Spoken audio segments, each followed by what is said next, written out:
Hello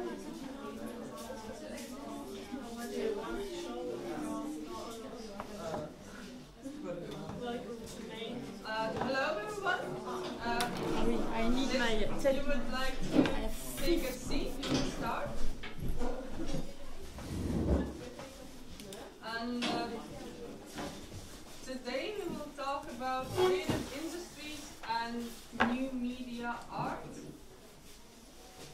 Our first presenter is the manager of the European project CHIC, Cultural Hybridation in Common, and documentation and parts of the process you could see upstairs in the exhibition. And also you can be part of this project by coming tomorrow to the family day. It starts at 10. So now, Véronique Poupard. C'est moi. Merci beaucoup pour votre invitation. Thank you for invitation. Et désolée pour mon anglais, mais je préfère qu'elle traduise. Sorry for the English, and I prefer that I am translating. Alors, CHIC, ça veut dire Cultural Hybridation In Common. C'est un projet financé par le programme européen Europe créative de coopération transnationale dans le domaine de la culture. CHIC is a cultural hybridation in common that is financed by Europe, and it includes the culture. Okay. On a cherché à partir de 7 partenaires européens. À Barcelone, XNet, c'est un réseau de professionnels, designers, professionnels de la culture du libre. There are 7 partners in this exhibition. The ones are from Barcelona, called XNet, and these are the designers. Et spécialistes de la free culture.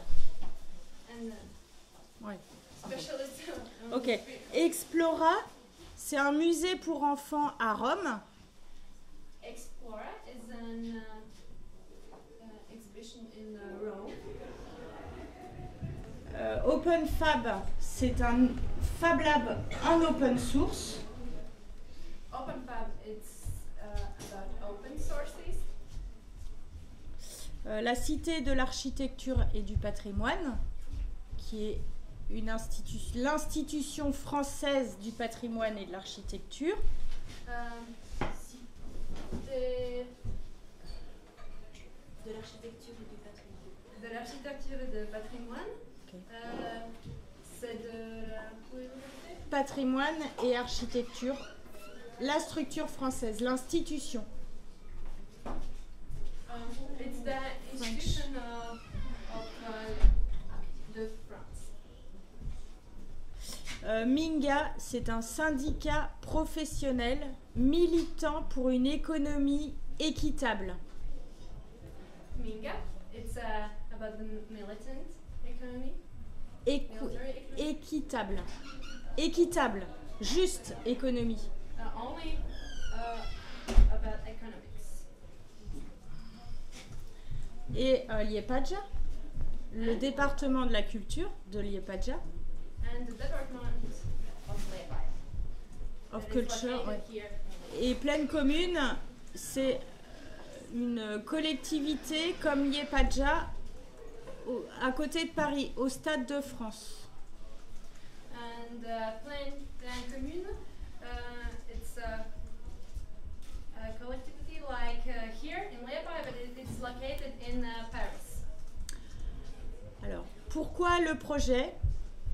Parce que l'Europe va très mal et vit une crise économique, démocratique et identitaire forte. Why Europe?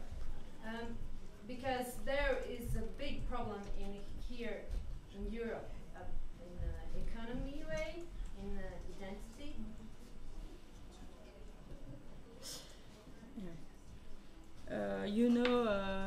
Pardon. Vous vous avez entendu parler du Brexit, You have heard about Brexit, la montée du Front National, about extrême droite. the right side. Ok. Donc, ces 7 partenaires ont mis ensemble leurs compétences pour proposer un projet qui permette de refaire cité, de créer une nouvelle économie plus équitable. Parce que l'économie de marché provoque des injustices. The main object of the project is to change the village to create a new economy. Et refaire un récit commun en Europe. And to rewrite the story of the Europe. Okay. Donc les fondements du projet, c'est le développement, c'est de partir. Moi, je suis économiste. I am an economist. Et quand j'ai commencé à travailler à Saint-Denis, When I started to work in Saint-Denis, j'ai appris qu'il était beaucoup plus intéressant de faire avec les gens, à partir des gens, et de ne pas les insérer. Je déteste le mot insérer. I understood that it's more interesting to work with human beings, and I don't like to force them to participate. Yeah. Après, j'ai appris que la valorisation du patrimoine est un levier de mobilisation puissant. And I have understood that to evaluate the city, it's not what we should do. Et j'ai appris que le design, c'est, j'ai une définition, on ne demande pas à un designer de dessiner un pont, on demande à un designer de dessiner la façon de traverser une rivière. What we ask to a designer, it's not to draw a bridge over the river, but it's to show the way how to cross the river. Et toute la question du développement local, pour moi, c'est de faire avec les gens pour répondre à une problématique. Je me fiche du résultat. The main question for this development is to work with the people, and I don't care about the result. Ok. Et après, l'open source, ça n'est pas gratuit, c'est peut-être une nouvelle façon de penser l'économie avec le partage des biens communs. Open source, it's not a free thing. And can you repeat the last? C'est peut-être une façon de trouver des nouvelles formes économiques de partage de l'intérêt général. It's a new way how to find the ways to share. Ouais. Voilà. Donc, ouais. Les enjeux du numérique peuvent être dangereux. Les conséquences du numérique peuvent être dangereuses. The results can be also dangerous.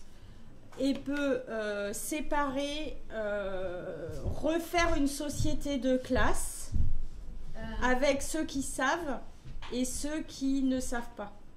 It can separate two main class. For example, those who know and those who don't know. Parce que le numérique, c'est compliqué. Because numerization is very difficult.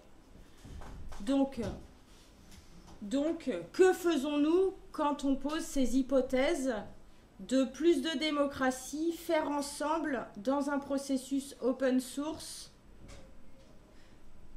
So we have a question, Donc, how to do this democracy, how to work with it. Donc, on a commencé à travailler avec des workshops. On a So we have started to work with this workshop. des workshops design. On a demandé à une équipe de designers We have asked for a group of designers à partir d'une problématique de l'identité, about the question of identity. de travailler sur des tampons.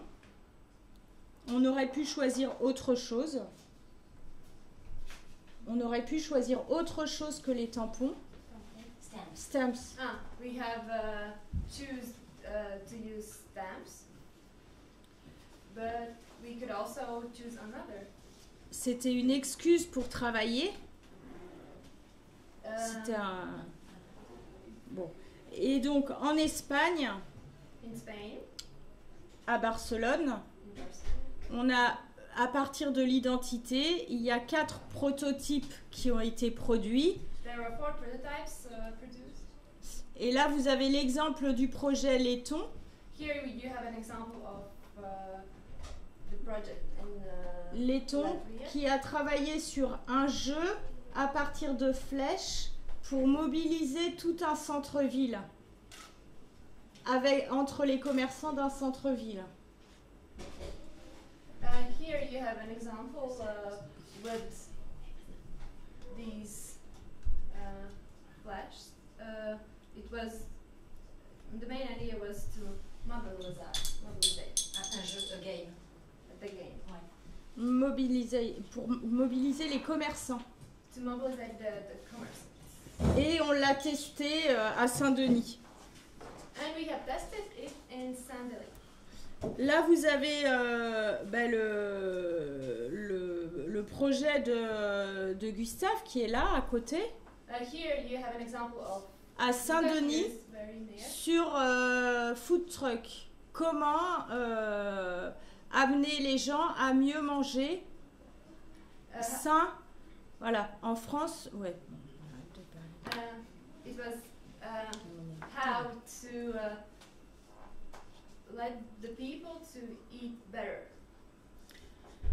Donc le projet de Gustave, c'est d'aller marquer les produits dans les supermarchés avec le tampon fucking food. He's an activist. What he did is that he used these stamps and he put them on the food, and there was written Fucking food. Fucking food In supermarket. in the supermarkets. Et le Pantolino. Pourquoi le Pantolino? Why the stamp? Le Pantolino. Pantolino, la machine à fabriquer les tampons que vous avez là-haut. This machine produced these stamps that you can see here. La question du projet, c'est l'usage du numérique. Donc, on avait demandé au départ la production d'une imprimante 3D pour reproduire les tampons. The main question was about the numerization, and this machine produces 3D stamps. Non, Au départ, non, c'est pas non. At the beginning, At we the wanted to create une imprimante 3D At the beginning, we want to make a 3D pour voir l'implication des nouvelles technologies dans l'usage.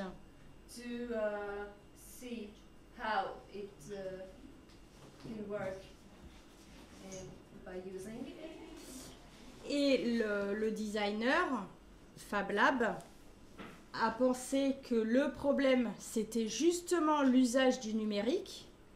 The designer understood the problem is in this numerization.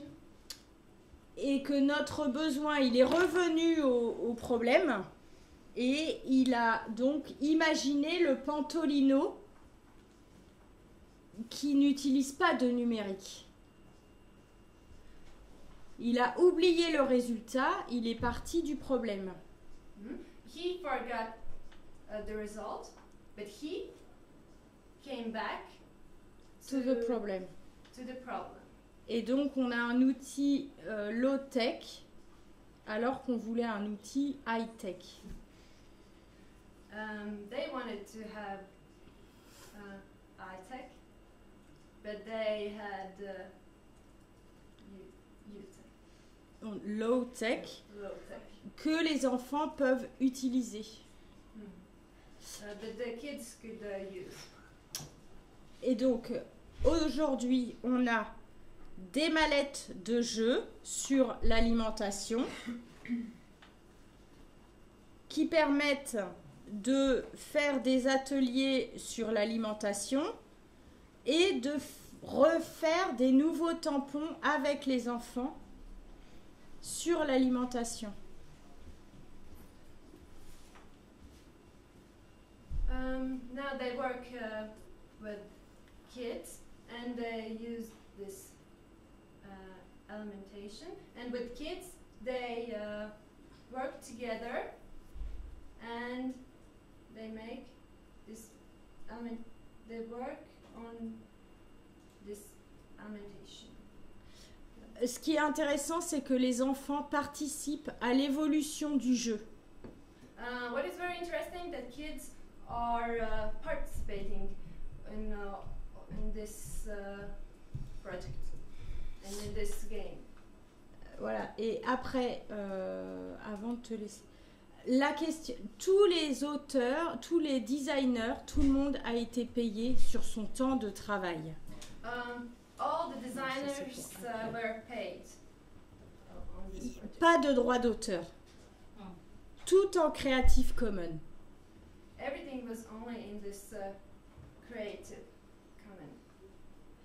Et donc, chacun peut prendre l'invention Pantolino et la commercialiser.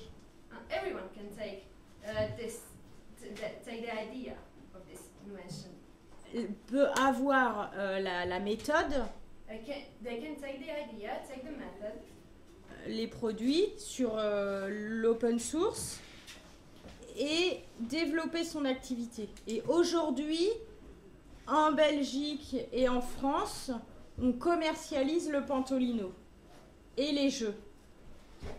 and now in Belgium and in France they have used and also we can use to make this Pantolino. Et Perrine, qui est là, va demain animer un atelier. Perrine will show one activity. Elle était à Rome. She was in Rome. Tu veux nous expliquer ce qui s'est passé à Rome? À Rome, nous avons travaillé. Alors, je suis graphic designer. I'm a graphic designer. À Rome, nous avons travaillé avec plusieurs graphic designers. Des graphic designers lettons, italiens, belges et français. In Rome, we worked with a lot of designers from Latvia, Italy, Belgium, France. Et France. Nous avons discuté ensemble pour organiser le workshop. We talked together to organize this workshop. Donc la thématique était sur l'identité. The theme was identity. Et nous avons travaillé sur ce thème en partant du sentiment et des expressions. Voilà, on a travaillé l'identité sous forme d'expression. And the theme was speak about expressions and feelings. Voilà, c'est-à-dire mon identité à moi. Aujourd'hui, je me sens italien, évidemment, puisque c'était avec des enfants italiens. Mais est-ce qu'ils se sentaient heureux, joyeux, gourmand, en colère, triste. On a travaillé sur les sentiments, le feeling, quoi. We worked with the feelings. I feel like I have an identity of Italian because I worked with kids in Italy, and we worked with the feelings. For example, if they are happy, sad, curious. Ok. Et les enfants ont travaillé avec. D'abord, ils ont dessiné. Kids firstly draw. Ils ont dessiné comment ils se sentaient ce jour-là. And they draw how they felt this day. Yes. Et ensuite, nous avons donc travaillé ensemble pour faire la gravure du dessin avec le Pantolino sur le tampon, hein, sur du linoléum, le tampon final. We worked with kids, as you can see here in the pictures. They use this machine and they draw their emotions using these stamps. Ok. Et moi, ce que j'ai trouvé, ce qui était très important entre nous, hein, c'était de faire comprendre aux enfants le processus créatif.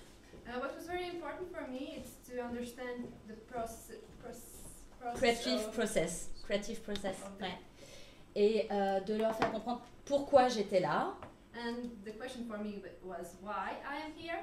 Pourquoi on faisait ça tous ensemble. Why we are doing this together. Voilà. Le designer, la personne qui a dessiné le Pantolino était présent, il était avec nous. The man who drew with this machine was here. Et on a expliqué aux enfants que c'était une réunion des savoirs. And we told to kids that this was Meeting. It was meeting about Knowledge and connaissance, comme on dit. Oh, about the knowledge. About knowledge. Donc, nous avons travaillé, nous avons expliqué aux enfants qu'on pouvait tous travailler ensemble. We explained to kids that we can all together, we can work together. Voilà. Et que le plus important, c'était de travailler ensemble. And the main thing was to work together. Et que ça pouvait marcher. And that it could work. Yes. Voilà. Donc, tu parles juste de ça peut-être. Demain c'est le 18 novembre, donc c'est votre fête nationale. Tomorrow it's 18th of November, so voilà. It's the birthday of Latvia. Et demain, avec les enfants, je vais travailler à partir des symboles culturels et traditionnels lettons. Tomorrow I will work with kids, especially we will work with these Latvian symbols. Ce sont des symboles qui font partie de votre identité culturelle, qui sont très forts. These symbols are a big place for our nationality. Et je vais proposer aux enfants de sélectionner différents symboles qu'ils aiment. I will ask the kids to choose some of these symbols. They love, they like. They like. Et de se dessiner et de faire leur autoportrait, de se dessiner en utilisant ces symboles. Voilà. And to draw themselves using these symbols. De se servir de ces symboles, pas entièrement, mais de se dessiner eux-mêmes en utilisant certains de ces symboles, oui. Using only few of these symbols. Ouais, ok. Voilà. Et voilà. Donc, on verra le résultat demain. And tomorrow we will see the result. Voilà, Yes. ensemble. Voilà. Together. Ok. Et on va se servir, on va faire des tampons. On va faire des tampons comme à Rome. We will make the stamps as we did in Rome. Et on va les imprimer ensemble sur des sacs. And we will print them on the bags. Voilà, qu'ils pourront avoir et ramener chez eux. Voilà. That they could take with them and take it home. And wear it. Tu vois, ouais. Voilà. Ok. Et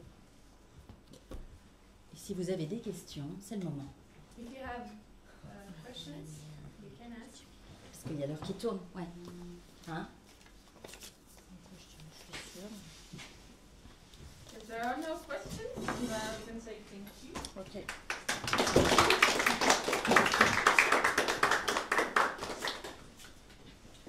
And our next speaker, head of Liepaja Business Incubator, Latvia Investment and Development Agency, and researcher at Liepaja University, Atis Eglins-Eglitis, who will tell about new era of economy and creativity in it. Yep.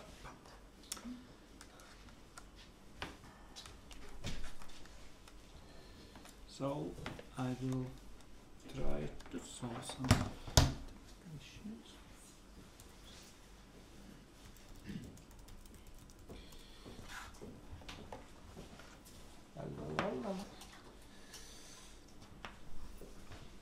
Zini, kā man ir tiešām vadiņš viņam?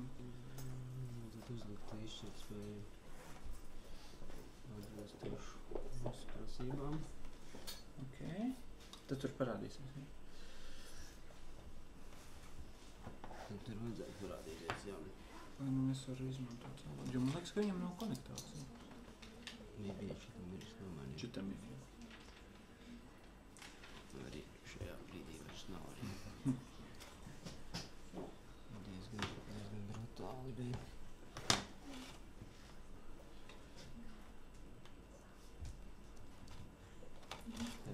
Jā.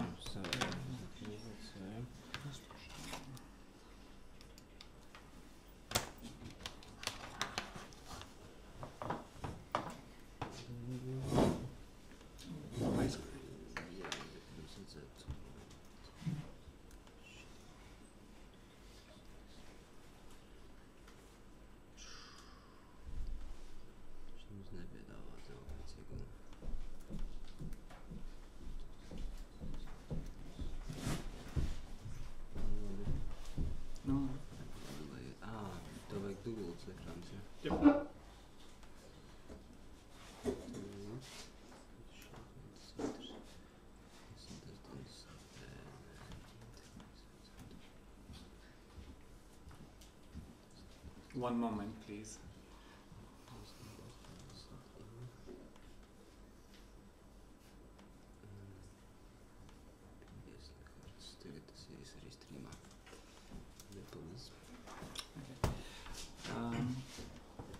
So hello, and of course it's a great pleasure to be here, and of course it's a great pleasure to present some viewpoints of what does it mean to live in new era and where the creativity is in this new century. This topic is my favorite topic, and this is topic what I am presenting all around Latvia and also in Europe, where we need to change economy and why we need to provide sustainable decisions. And sometimes I'm thinking that I'm presenting this topic so often that everyone already understands what I'm speaking about, and where the heart of this topic is discovered. But for example, this week I was in small town Talsi, and they are doing a great job. They are trying to make the ecosystem of entrepreneurship, and when you are talking and discussing with different kind of decision makers, then you understand, no, this is topic where we can speak and speak and speak and make discussions and so on. So, but to understand this new era or this new century, the new things we should care about, then we should to look back in the history.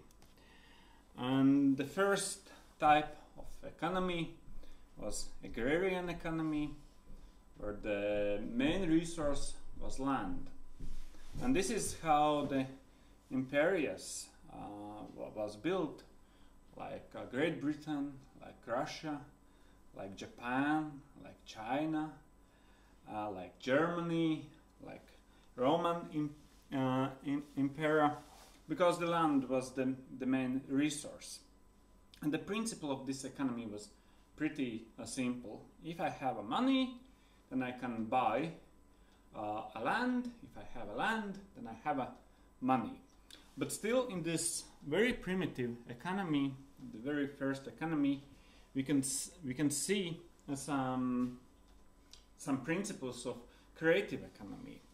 And one of this principle is patrons, and we can see this creative market, where in one side we have artists, and the second side we have two institutions who bought the art. One institution is aristocracy, and the second one is church. And this is how it worked.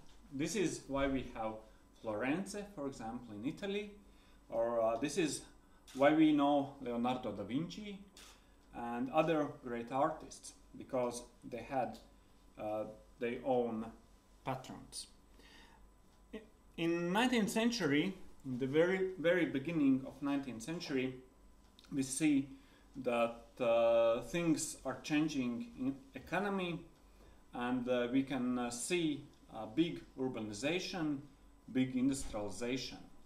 And this is extremely interesting century, because if we want to understand the processes of today, nowadays, then we should look back in 19th century. For example, all education system was built in 19th century. Education system who is existing in 21st century, it was built in 19th century. The cultural processes started in 19th century. For example, for Liepaja, it was symphony, orchestra, and theater. In 19th century, first we start thinking about human rights, which is very crucial issue nowadays. The architecture and living space was built in 19th century of nowadays cities and towns. For example, Liepaja, New York, Paris, London. These cities were built during 19th century when big urbanization was. Also, fashion and lifestyle and well-being processes were very active because of this 19th century. And what is very typical for 19th century, very typical was this urbanization, as I said. So to develop economy, human resources was necessary.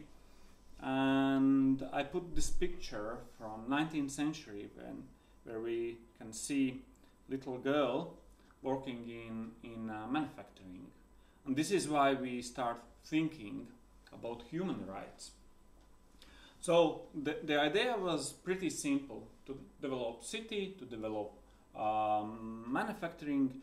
We should quantity of human resources. That's why people from countrysides moved to cities. This urbanization process in some places is still very active, like London, like New York, like Berlin. In some places we can see, and I will show you later, we can see shrinking of the cities. So the first element was human resources in the 19th century cities, as well as in Liepaja. We can see that in the beginning of 19th century, Liepaja was a town with 4,000 inhabitants, but at the end of 19th century, it was approximately 90,000 inhabitants. The second one is transport and transport networks. Why I speak about transport and transport networks? Because still in Eastern Europe we can often see this political decisions which is based on idea that we should to build a new road and it will provide our development of economy. But unfortunately, new road doesn't anymore provide this development of economy. We need much more elements to provide some place development. We need education system. We need available education system. We need and we should care about healthcare system. And the last topic, of course, is culture. For example, last investors who are coming now to Liepaja and who are analyzing possibilities to invest here in Latvia and in Liepaja, they are not looking anymore for, they are looking for industrial parks and industrial territories. But they are also analyzing education systems, schools. They are going to the schools, they are going also to the university. And the second one, they are looking also for rich and cultural life. So it means that they are not anymore making this decision based on infrastructure. And I have one more example. Near from Liepaja is small town Priekule. And it's like some 30 kilometers away from Liepaja. And I remember 2007 when we organized discussions for local municipalities about their economies and different kind of topics. I remember the city mayor told, oh, you know what is? My only dream is to build or to renovate this road from my town to Liepaja, and then everything will be okay. I will have a lot of investors. Then I will get a lot of inhabitants. Then I will get a lot of entrepreneurs there. So, and now after 10 years, already some 5 years, this road is renovated. But still in this town, we don't see any super activity of business. We don't see that there is some kind of startup places. We don't see that education is very qualitative, and we don't see very rich also cultural life. So the road, as it was in 19th century, like a railroad or port or harbor, it's not providing development of economy anymore as it was in 19th century, during the 19th century. After the Second World War, when a lot of infrastructure was destroyed, also you can see in Liepaja and other great cities all around Europe, then people or researchers or I don't know, different stakeholders from Europe and from United States started analyze that the economy of Japan is growing very, very fast. And they didn't understand what's happening. And they went there with spies to understand what's happening in Japan, because the Second World War it finished with the two bombs to the Japan, not Nagasaki, but sorry, forgot Hiroshima and Nagasaki, yes, and Japan was totally destroyed. Military, their economy was destroyed, their mental spirit was destroyed, but their economy started growing very fast after that. And what did they understood? They understood that Japanese, they changed the principles of economy. The main resource in their economy was human resources.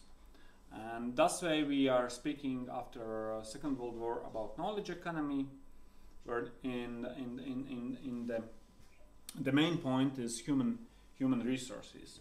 And this is what we are teaching now at universities and in different management lessons, that human resources are crucial for development.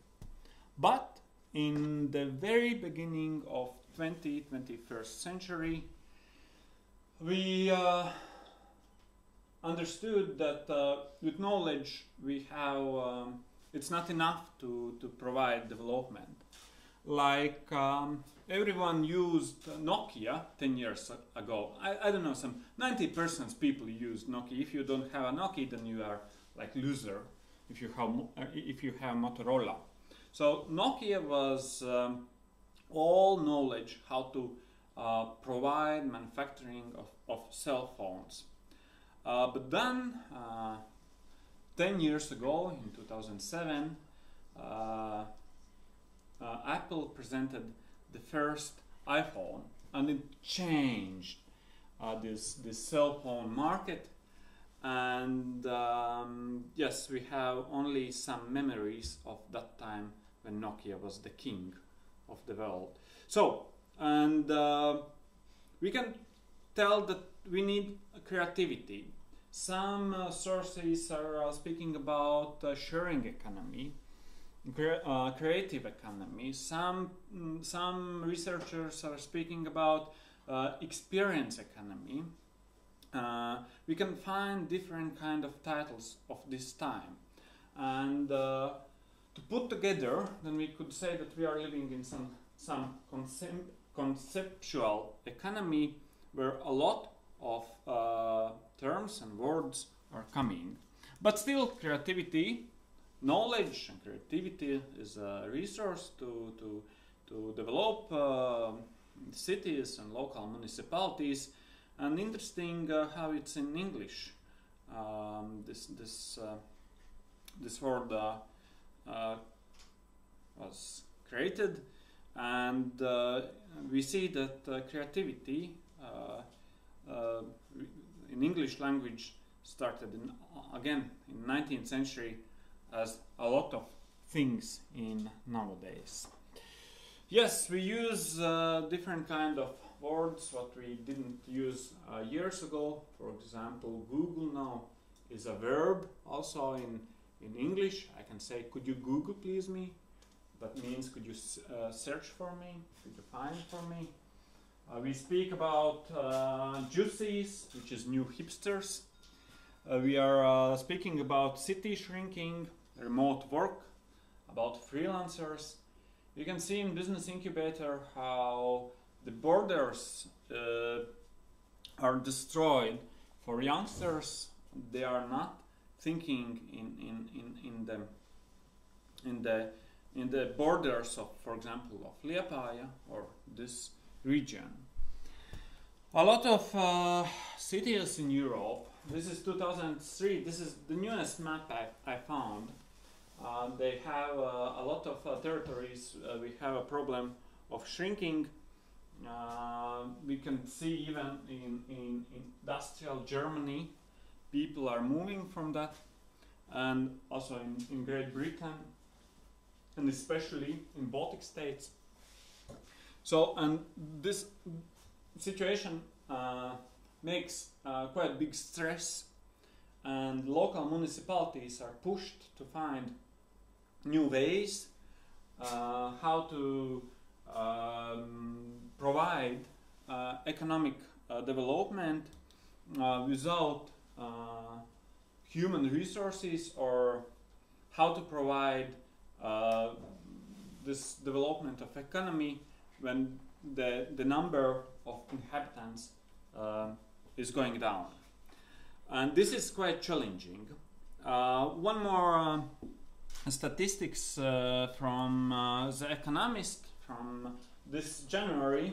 They published a research of what's happening in manufacturing. And last 2 decades, you can see that in USA, for example, 31% less working in manufacturing, Germany 25%, and in UK approximately 50%. So principles who worked years ago doesn't work anymore today. For example, my parents who are living in countryside, they are still saying we need a factory to provide working places for people. But this robotization and is one of the reasons why the factory probably couldn't provide or doesn't provide anymore working places a lot of people as it was before. For example, I visited one factory in Kuldiga, which is also a town, and they have one factory, and they made the modernization of this factory. And if previous they needed to some 12 people to provide 12 employees to provide one process, after this modernization they need 1 or 2 in this factory. So yes, this robotization and automatization is like killing the idea that factory automatically is a working places. But what to do, and what is the steps we should provide, and what is the recipe of such situation? How Europe could be a global player in this situation when we have this Middle East very fast growing in Dubai and Abu Dhabi, and now everyone is looking what are they doing, and they are like providing fashion, fashion of economy. Or when we have China, of course, and then we have United States, what to do and how to provide. A lot of countries understood that we should use more these resources of human and also creativity. If we have empty space, then it's typically then in these empty spaces we can see some kind of cultural activities or cultural people provide this gentrification, which is not very positive, but this is the way we can provide some territory development or regeneration. There is one perfect picture which was built in 2001, I think, by European Union, one workshop.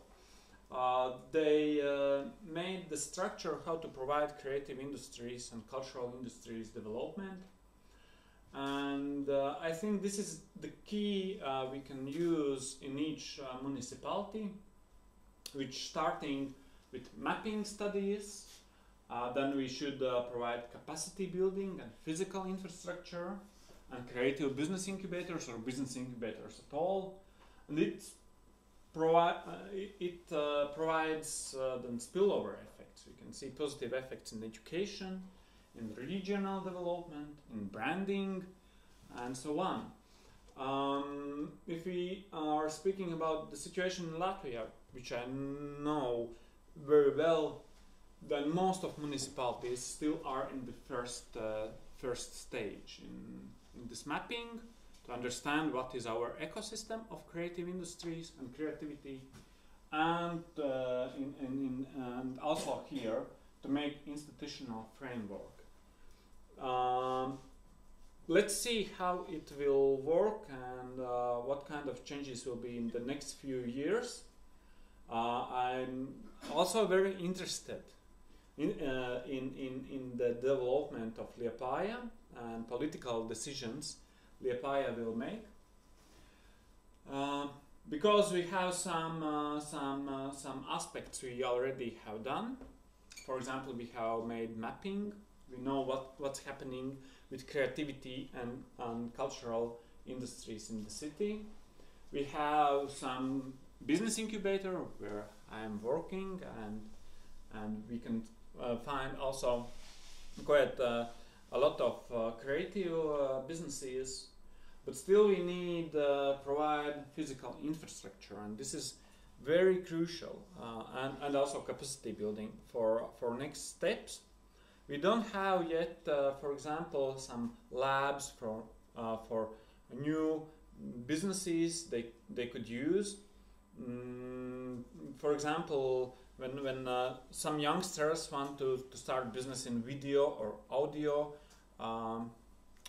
yes, then it's very hard for them in this first steps, because these techniques and computers and cameras and certain and softwares, they are it costs very much.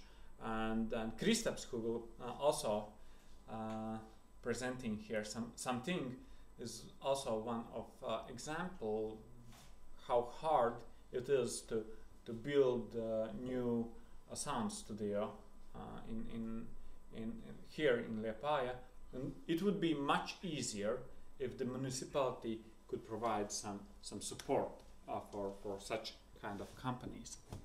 Of course, you got support from municipality, but yes. And if we speak about the cities, then this is my favorite slide, and I'm presenting in every audience, and I presented it also some 2 years ago in iWEEK.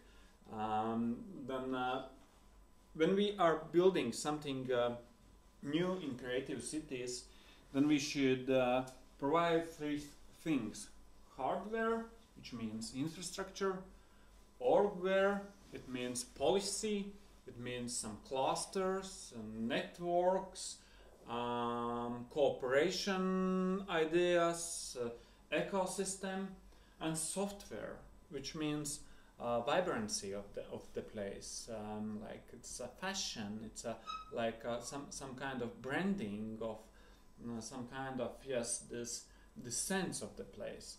And if we can find all 3 things in the thing we are developing, then we could say that we are quite successful. For example, where we can find mistakes in typical projects, then a lot of politicians and decision makers, they are seeing only this first circle, hardware, but they are not thinking about this orgware or software. We have quite a lot of public space where we build this hardware we are building, and then we are thinking what to do with that. We are not speaking about or providing some content, and it's very important. Luckily, our concert hall, Great Humber, is working in Liepaja, but we have in Lithuania, 60 kilometers away from Liepaja, also a concert hall, which is not working yet, which is not so successful as it is in Liepaja, because they built it and then they started to think, oh, who will be operating that concert hall? What we will put there inside? What blah, blah, blah, and different kind of things, and it doesn't work in such case. There is some examples. One of the favorite example is Denmark and Aalborg, which yes, regenerating very fast from industrial city. It came smart city and cultural city, creative city. This is all the energy plant, which is now creative center. In the top floor is a tourism information service, and it's so interesting that they put the tourism information, this office, on the top floor. Usually we are seeing in the first floors in the city, but the motivation is that they are working so hard that tourists get all information before he is coming there. So they built a great concert hall. Yes, and there you can see some inside pictures from Creative Center and the promenade, which were closed years ago. Now it's open and accessible for people. And what is very interesting, what their story is, they started in the middle of 90s, and the first point was to investments in local university. And now, if I am correct, then in Aalborg is living some 80,000, and half of them are students from different also countries. And actually, Bluetooth, what we are using daily, is created in this Aalborg University. And Bluetooth, it's because the king of some old king of Danish was Bluetooth, and this is why we call it Bluetooth. And the second very interesting example is Liepaja, which is our. It's your bed. Is in Liepaja, in Lithuania. The municipality bought from tobacco company old building, which is almost in the city center. Actually, it is in city center. Liepaja is the main port of Lithuania. It's very industrial city. Also, and they had a big discussions what to do with this building. And the last decision was to provide space for cultural people, for creative companies. And they opened some 3 years ago Kultūros fabrikas, or in English it's Factory of the Culture. And they should provide the result 40 working companies or 40 working employees in this center. And when I was last year here and I asked how with your result after this project implementation, and they said, oh, we are not counting anymore, and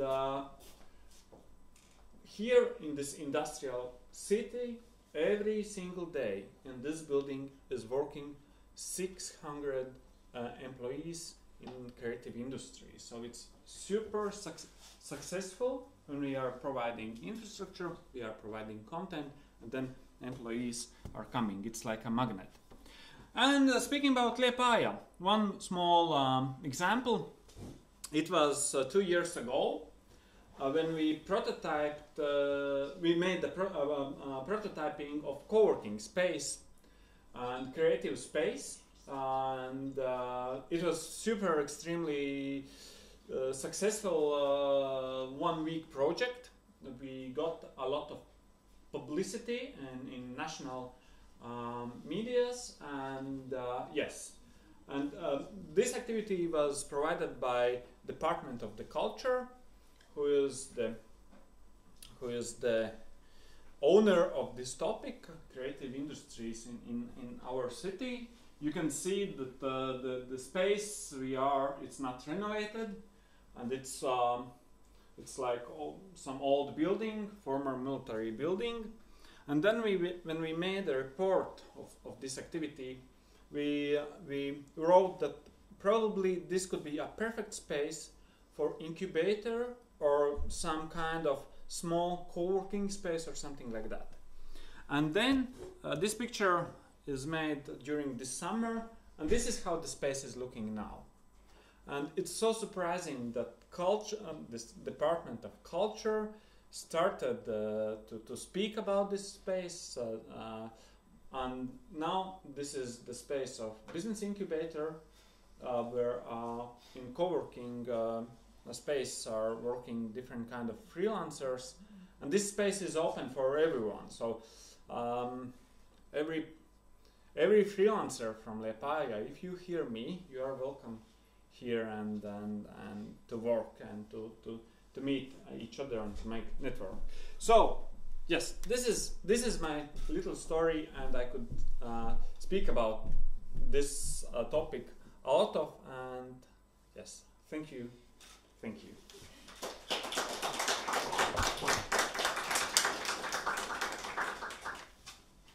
Are there any questions? Just an observation. I've been coming to Liepaja for about 4 years now, and when I first came here, they were not building the extra tram lines, and they certainly didn't have the airport from Riga, and I think I don't know what the situation. I don't know how much money it would take, but as soon as they ever extended Liepaja Airport to take certainly a British flight directly into there, all of a sudden things would change around here. I don't know if that'd be good or bad, but you'd get an influx of business straight away. Yeah, but of course, airport is a good impulse of the place, because it brings a lot of people and tourists and business also.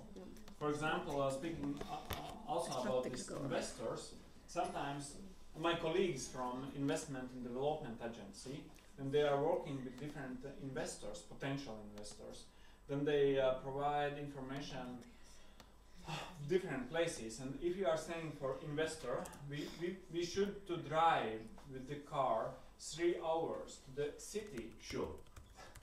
It's time is money, you know. Yeah. And airport is very, very vital for the place vibrancy and also to provide some cosmopolicy, or how we call it in English, yes. It would certainly make it a slight more, put more of a cosmopolitan feel to what already is a great little city. But as well, I noticed that they'd widening the A9 route, which and it was almost semi-dangerous when I first.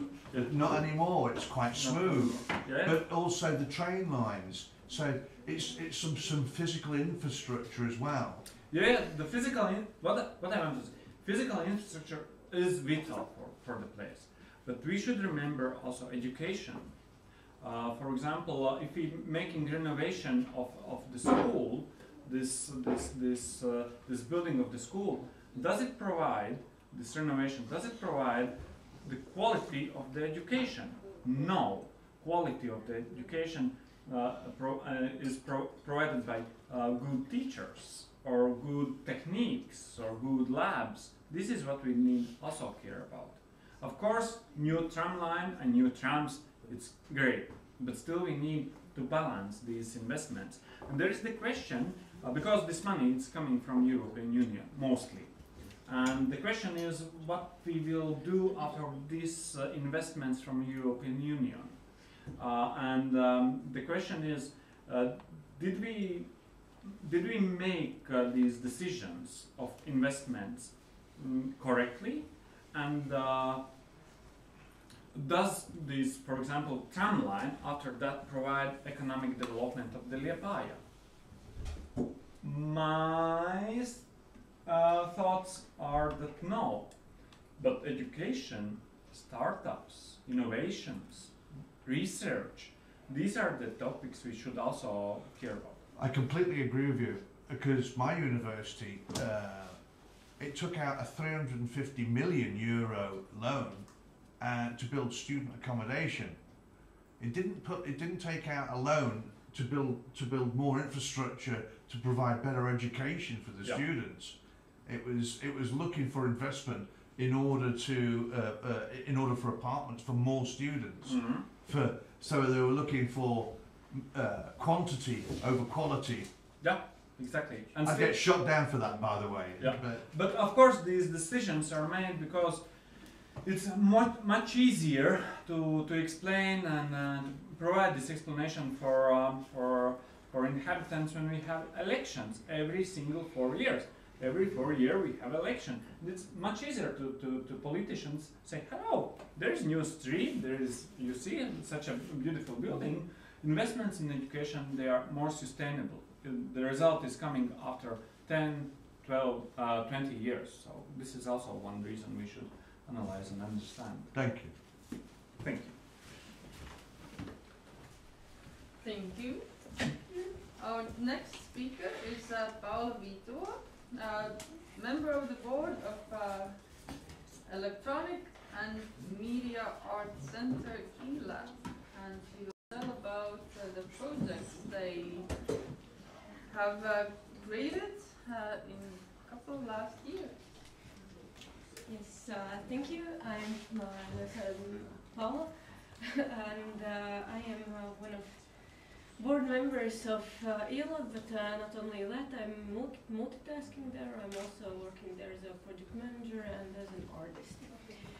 So what we do is the organization is actually very old, and it was passed to us by their first founders, which are Atis and their friends from RICC. But then the organization was given to our students and people who work there to do outside projects, to curate exhibitions, and to create different kind of festivals and other events. So in last years we did quite a lot of different things, and so I will tell you about some examples and about future plans for ELAB. So most of things done are also in collaboration with Liepaja University and MPLab, or together with it, and yes. So one of the things we do, we make annual events, which are sound days, and also iWEEK is also partially produced by ELAB, not only Liepaja University. So we collaborate by doing that, so then it's easier. So yes, the Sound Days is a sound art festival for all people who are interested in sound art, electronic music, and in general in media arts in general. So it happens every year in the end of May, and during that we have workshops. The structure is a bit similar to iWEEK. The biggest difference is the amount of evening activities and performance nights. So what we do is we have workshops in which we create different kind of sound art works, which then are exhibited in exhibition, and also we have two different performance nights, which of them one is curated, and other one is open performance night, in which every young artist, every musician who experiments with any kind of technology or way to express their musical interests and what they do. How I described is it's also an option for professional musicians to do the things which they don't do normally, but just as an option or an experiment. So it's a very week full of different kind of activities related to sound art, which results in a big concert, and therefore it's a festival, Sound Days. So yes, another festival which I will not tell much about because you are in that right now is iWEEK, which only I can tell. I think this is already I don't want to lie, ninth iWEEK. Yes, next year will be 10th anniversary for iWEEK, so it also has a quite long history, and I was not a part of the first iWEEKs, but currently we are working in a current team of ELAB and MPLab to build this festival. And as you know, that's a week, international week of many artists, young artists, and our students from Liepaja University and students from other universities in Europe that are interested in media art and technology, so they can during this week experiment with different technology, learn something new, and therefore create an exhibition and different other activities like seminars and performance nights and other exhibitions. So what else besides those festivals? We also do our regular exhibitions for young media artists, for them to be involved in professional field of arts, because it's very hard for young artists to find exhibitions to participate. It's kind of hard for young artists to do them by themselves, so it's good that there is a community around it where they can and we can do it together. And we also have great friends from RICC and then also in Liepaja that can help us meet different professional people that can help them to make those exhibitions. So these are pictures from some of the latest exhibitions. This is from exhibition New Sound Days in Riga, which most of the people all of the people participating in the exhibition were students and graduates of Liepaja University New Media Arts, and it was a continuation for Sound Days Festival in Liepaja, and then after that in the summer we made a bigger exhibition called New Sound Days in Riga.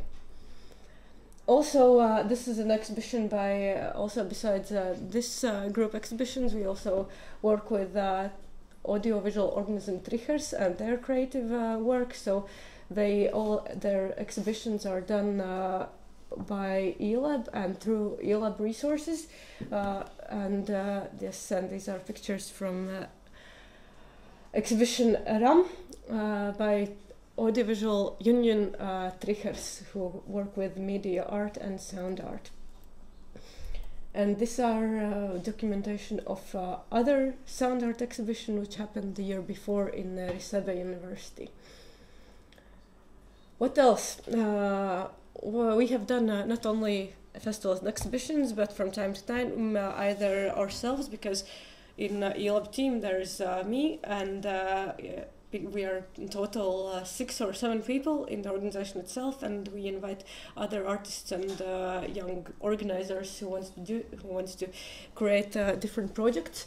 So when we were at master students, we created this event called Virtuose, a multi-science art platform, which was a traveling exhibition in Liepaja and Riga, also a seminar and a workshop related to a topic of art and science and history of art and science.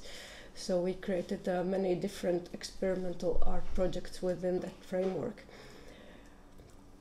And very new project which started this year by Ieva Vīksne, which is also in collaboration with iWEEK, because our first event during that project was also during iWEEK, which is a discussion and open laboratory events, 4 different events called Open Lab, which will take, we started in this iWEEK with a discussion on augmented bodies. We will have a workshop next weekend, and we will have 3 more these kind of type of small discussion plus workshop events during next year. And what else? So to help these young artists to get ready for the real professional art world through eLab, we kind of realize a lot of other projects by different artists. So as I said, I'm also one of those artists, so we collaborate with Light Festival Staro Riga. Me, Maya and Krista, we created this light project called Maldagonis, and also the year before we created also a collaboration with Staro Riga. We created other artwork, which is mine, called Tiny Life, and also a work by Richards. So what we do basically is when a young artist, which I call them young artists, but basically we are all the team of eLab. So it's me, Richards, Maya, Krista. So you know most of the people. When we do want to make some sort of our project, we come together, we think where to get funding, we try to get the funding, and then we try to make this anything that one of us tries to make it happen.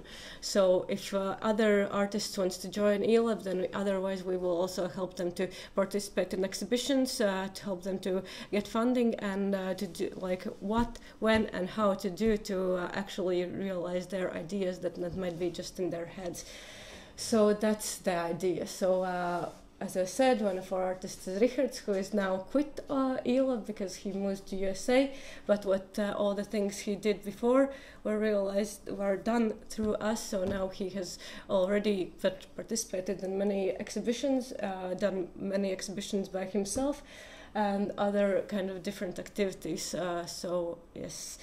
So this is an invitation for our students to just when they want to do something, just come to any of us and we will help them make this exhibition project or artwork happen. And also for other people who wants to collaborate with young media artists and also professional media artists to come to us, and we will help to make this happen. That's the idea. So yes, I think that's it about Elon. Thank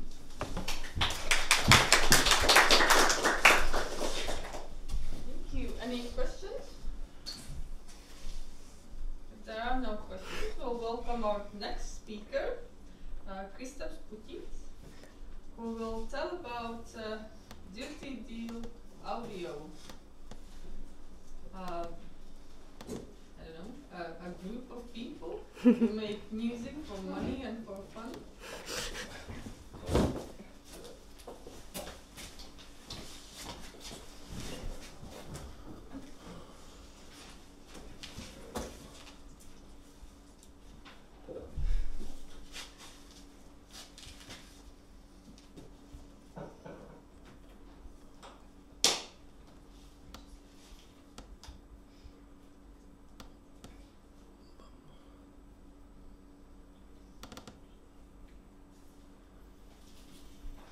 Man nebūs. I will not have the presentation. I will just show you some pictures and some videos. I'm not very good at Macintosh. Man vajag ielikt to iemet bildes tajā. Tu viņus arī vienkārši rādīt ar iezīmēm. Man liekas, ka var pat ar visu mati. Labi, nevar ar visu mati. Tev viņš ir uzreiz vēl tā, ar daudzām matēm. Kur ir tas bilžu atvērājs? Labi, jā.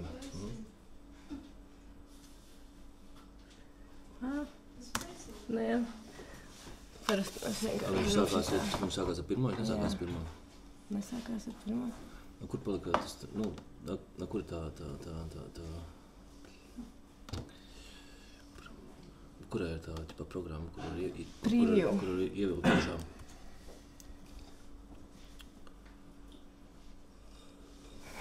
Pēters tieši aizskatās.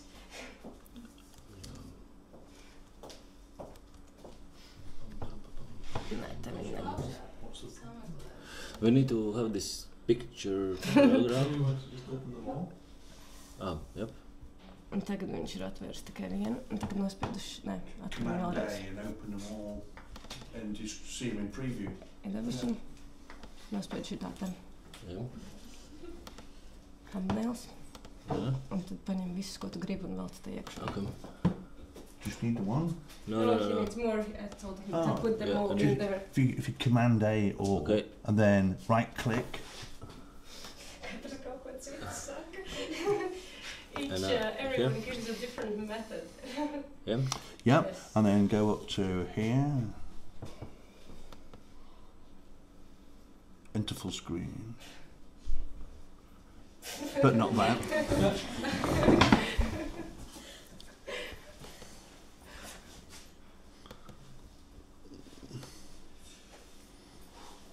Slideshow. Pause. Is it on the wrong one? Mm-hmm. Pause. Was that the first one? Escape. Jā, tas ir slikti, kad aizgāja, kad Pēters aizgāja. Are they in the wrong order? Yeah, it would be great if we can, because when Pēters was, it was in order with the dates. Now it's like totally... Oh, right. So where's the file? Yep. Yep. Like arranged by date. This one? Yes,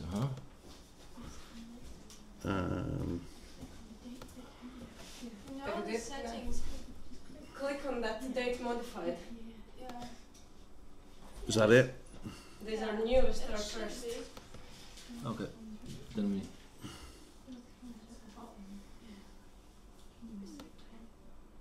Tagad ir pirmās īstās. Man liekas, ka plēm vajadzēja būt šaflam, bet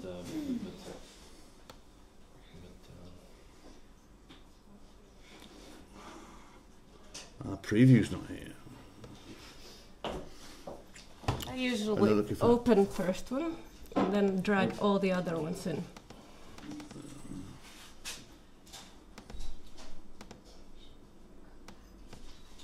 Okay.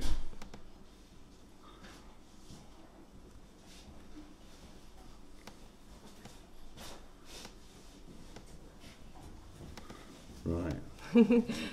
Now go to view, interval screen. That's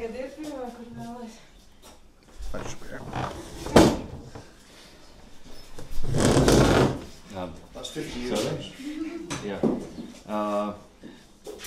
I am Kristaps Puķītis, and I will talk about dirty audio, but to understand how the dirty audio started, it's not going by itself, yeah? But labi, okay. I will tell you a small story how did I end up in dirty audio. For me, it all started here in Liepaja, 18 years ago. My friends were doing, there was like a semi-new media art festival down the tunnels in the bunkers of Liepaja. It happened like, it was like 18 years ago and stuff. And I was a runner and helped to do stuff. And then I get 18 and moved to Riga, and then I was involved into some other festival. It was a Bioforum. Also, and it was a start of the drum and bass in Latvia, and we pushed this drum and bass sound here in Latvia, and then countless parties, and then I was working in the club called Dizzy, and then club called Dizzy Conference, and then I was been working in Latvian Contemporary Arts Center as a runner and helped do some small stuff. And then at the age of 23, I pushed my first club called Aura, which was in the old culture center for the Factory of Melody, which was and we got this place for 3 months. And it was a quite hardcore experience with techno and stuff. Then this started. It's 12 years ago, and Latvian Contemporary Arts Center and the local artist community, they with the local municipality, they started the Andrejs Sala project. That the port was moving forward more to the sea, and there was like a territory which they gave to the artists. And then the Dirty Deal Cafe started. The Latvian Contemporary Arts Center, like I think they because they know that me and my friends were quite crazy, and they just tell us, oh hey, here's like a free space, and you can go and do stuff. And we went there and we started to do stuff, and we called it Dirty Deal Cafe yeah, because it was at that point in Riga, like all the places, there was no like a fancy like a Chomsky or whatever, these bars, which is like a simple bars where you just hang out, like everything was very posh, and if you do a place, you need to like invest a lot of money. But in this Andrejs Sala, it was, I think it was a very like a changing point for all the Riga, and this new way of having fun and go out. Yeah, we were like doing stuff by like our own, and like living there, and blah blah blah, and yeah, that's me. And this is not okay, it's totally wrong. Everything is wrong. Is this on It's non-linear. This is already like this is wrong. Okay. And pārējais mapēs tur cits kaut kas ir. Okay. No pictures. And yes, and then we went to the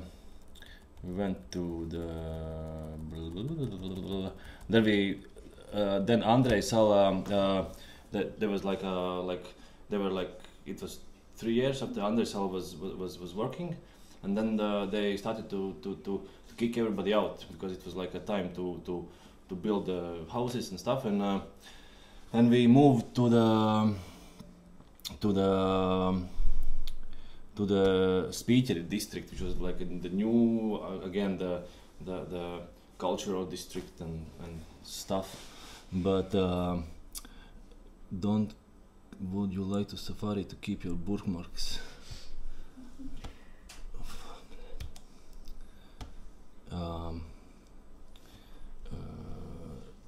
Wait again.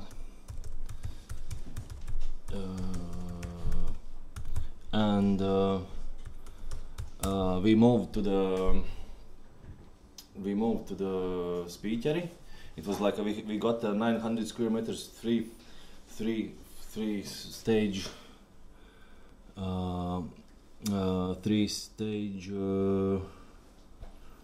house.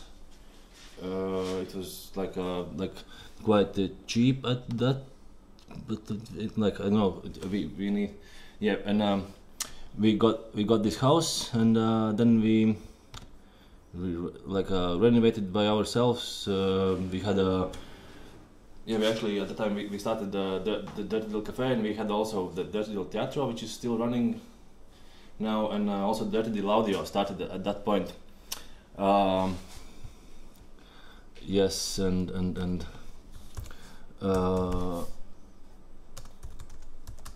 sorry, it was yeah.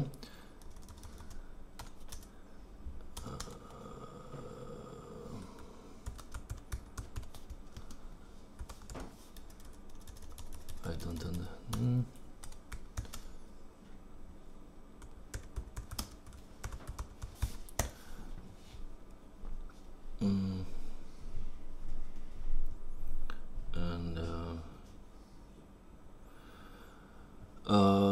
And then we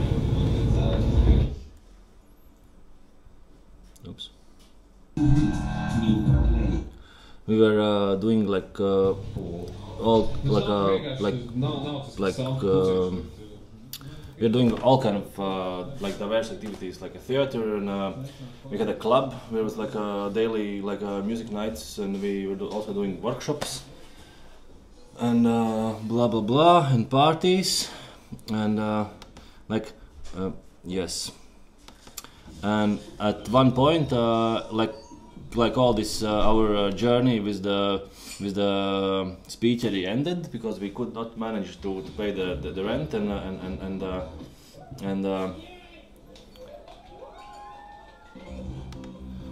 yes, we and at that point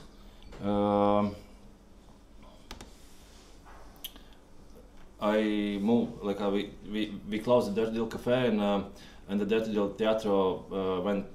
It's now a separate organization, and I started to push the Dirty Little Audio, which is and we made the first. We made like it's like a social.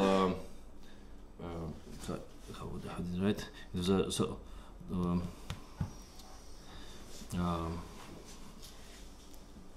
Yes, it was like a social initiative that we, me and few of my friends, we gathered together the local producers, which are like doing music for the hip hop scene, and also some from the other hand also the guys who were making music on the gadgets and the electro and techno scene. And we gathered and we decided, yes, we don't have like there are musicians around, but there's no like a community, and we decided to to work together and to push the local scene, and we were doing parties and with the local music, and we were quite successful, and we still are, and. and we've been doing yeah, and we have released like 11 albums and 5 various artist releases with the local artists. We have made countless parties and several workshops. Now lately we've been doing the networking event for the local scene, where there's like a small gatherings for the and then at one point we got money from the Brigade, which is funded by Soros, and they were giving money for the social businesses and stuff, and we got the money and we built our first studio in Riga, and we built our first studio in Riga. We did it again by our hands, and yes, this is like a. Oh no, this is Liepaja.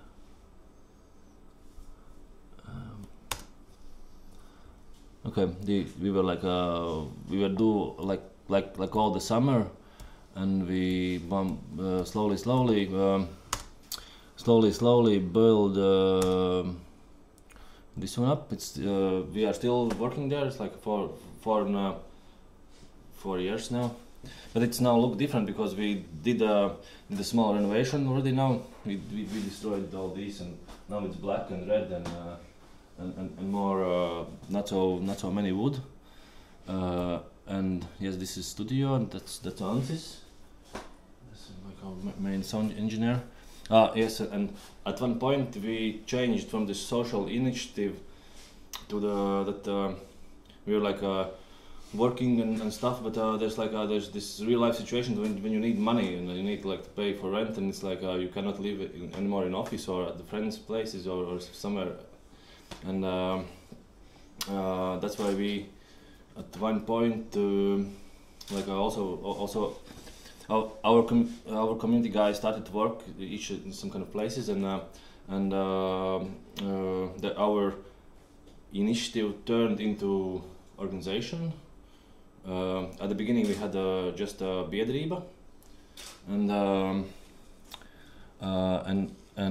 now from all this more than 10 people crew, we are like 5 people, which is like a core team, and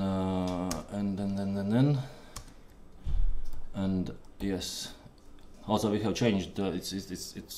We have changed all. We have like second edition, which I don't have a picture, but we have like all the sound equipment have been changed and pimped up. And yes, in 2000, at the very time when our studio started, we also did a Baltic Trail, which is the Baltic electronic music and vocalist and instrumentalist gathering. Unfortunately. We did first one in yes, here's the pictures. We did the first one in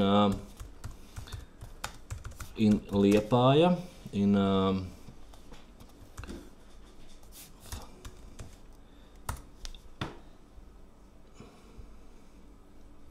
we did first one in Liepaja.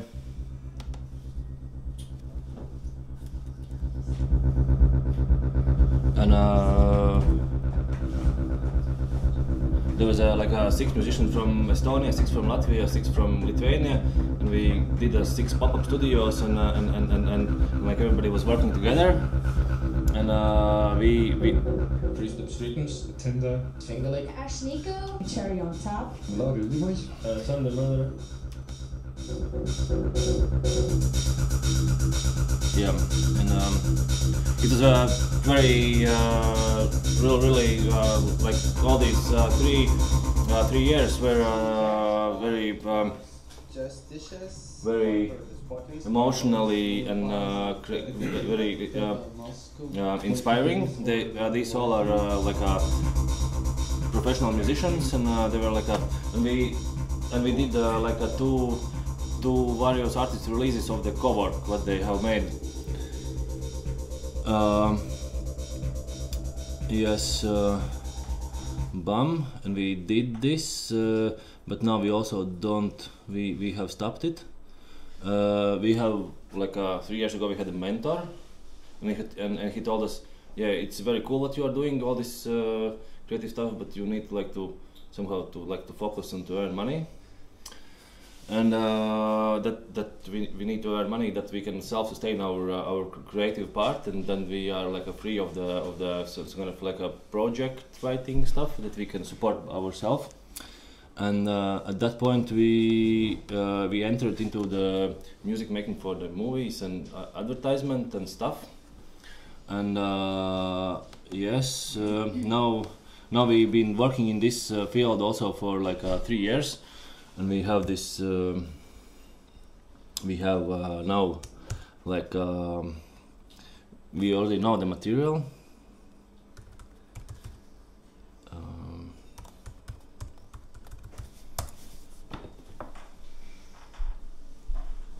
And this is our secret page. And this is like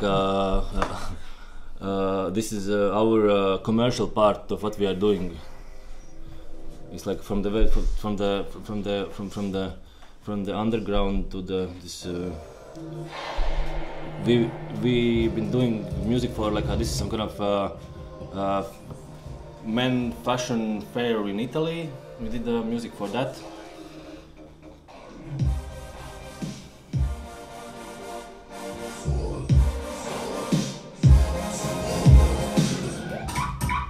This is our showreel for like last year's works that we've been doing. We've been like for like a big part of the big brands of Latvia. We were making music and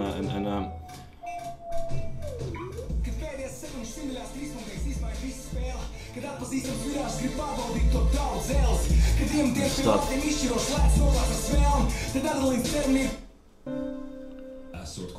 Amigo and stuff. Yeah. Oh. Yeah, we are like doing sound effects and the music and the voiceover and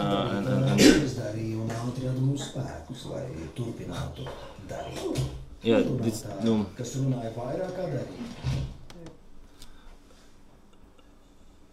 Okay. Yes, and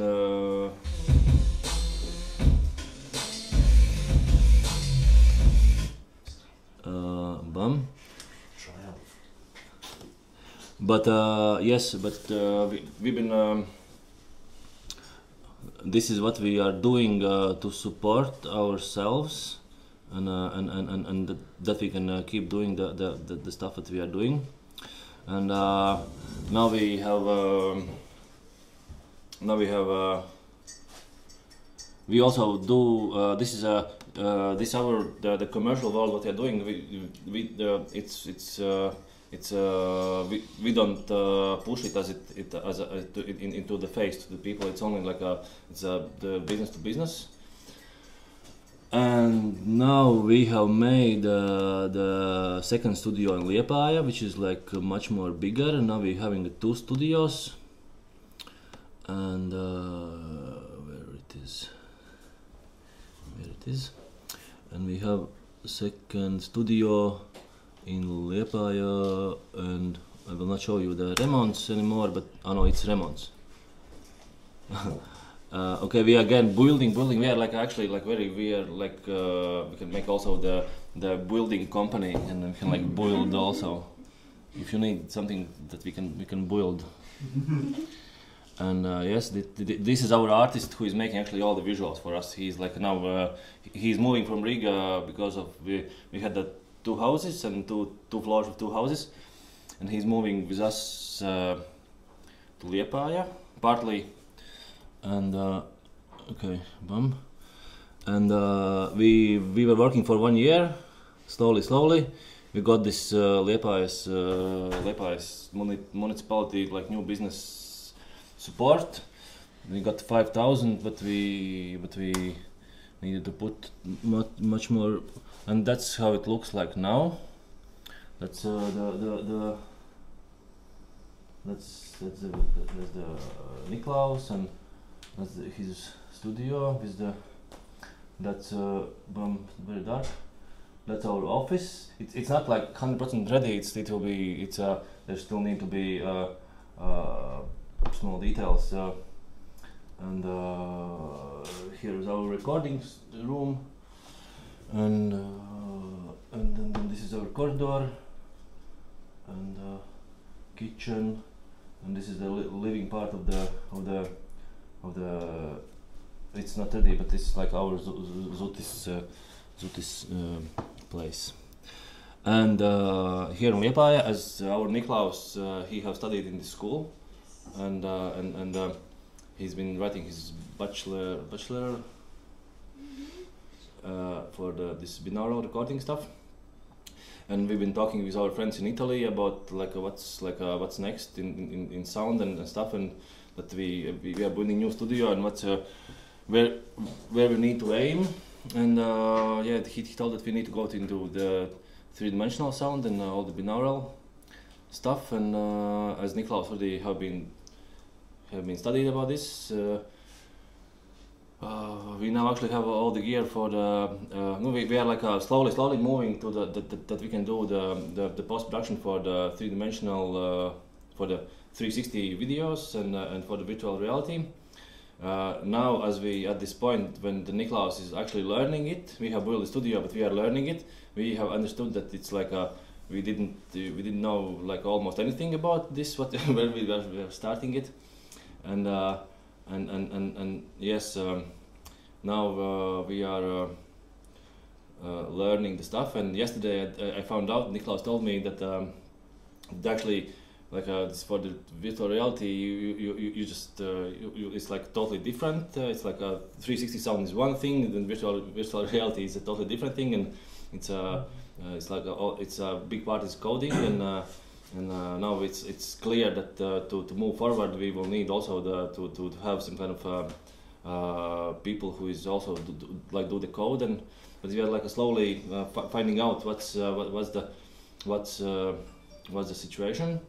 And but this all our business, what we are doing, it's also we are really thinking. It's our aim is to earn as much money that we can pay salary to person or persons who can actually manage our this creative part with all the gatherings and that stuff. That's our and we really we are a lot of talking with my colleague Atis about that.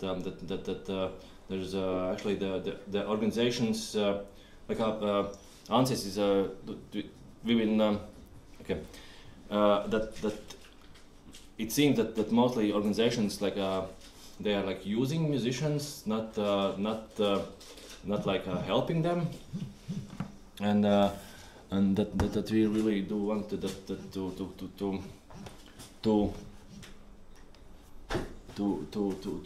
think about the musicians and to help them. But yes, but at the very beginning we need to settle down that we are safe, and then we can actually help. And I actually didn't watch what I. And yes, and also there's one beer company in Latvia. The small brewery, and they told us one day, hey, what kind of drink do you like? And we told I would like Club Mate and stuff, and they made the drink for us, and now we do have a drink what we do like. And you showed the picture. Yeah. And because when can we taste it? Do you have it? Not yet. No, it's not yet, but not here. Okay. Thank you. Thank you. It was very messy, but hope you. It was great. Yeah, we joined together. Okay. Maybe you have some questions. I was just interested because you see me on my iPhone here, and I've got the head of audio production speaking to me. He sent me an email saying, I'm just recording some drums at the moment, so if it's upsetting everybody, of course he doesn't realise I'm in Latvia, even though I shared an office, and I just said I can hear them in Latvia. And whilst we're about this, I just sent them a quick film. I said, this is your Latvian equivalent here. And he just said, if only we had facilities like that, if only we had a bit more wood and a bit more comfort. It looks great what you've done there. Looks really super. Whereas I think it's probably a little bit more clinical in England. Clinical is like more like a hospital or somewhere the police would interview you sometimes, rather than where you would create music. Yeah. Become far too corporate. Yeah, we've been always like going our way and like somehow trying to in general we've been not thinking about the earning money like since 3 years ago. Yeah. It was all about the things we are doing, and it's like the money was if it comes, it comes. If it not comes, then it not comes. I thought your website was excellent, to be quite honest with you. Your corporate website. It didn't look corporate to me. It looked great. No, because we have actually a really good team. Our artist, he's like one of the best nowadays. Like illustrator who is like doing stuff, and he's very passionate about things that we are doing, and the people around they are all very in, and we can do a lot of stuff without money. That's like that. If you could send me a link to that, I'd be really appreciative. Thank you. Yeah, thanks. Thank you.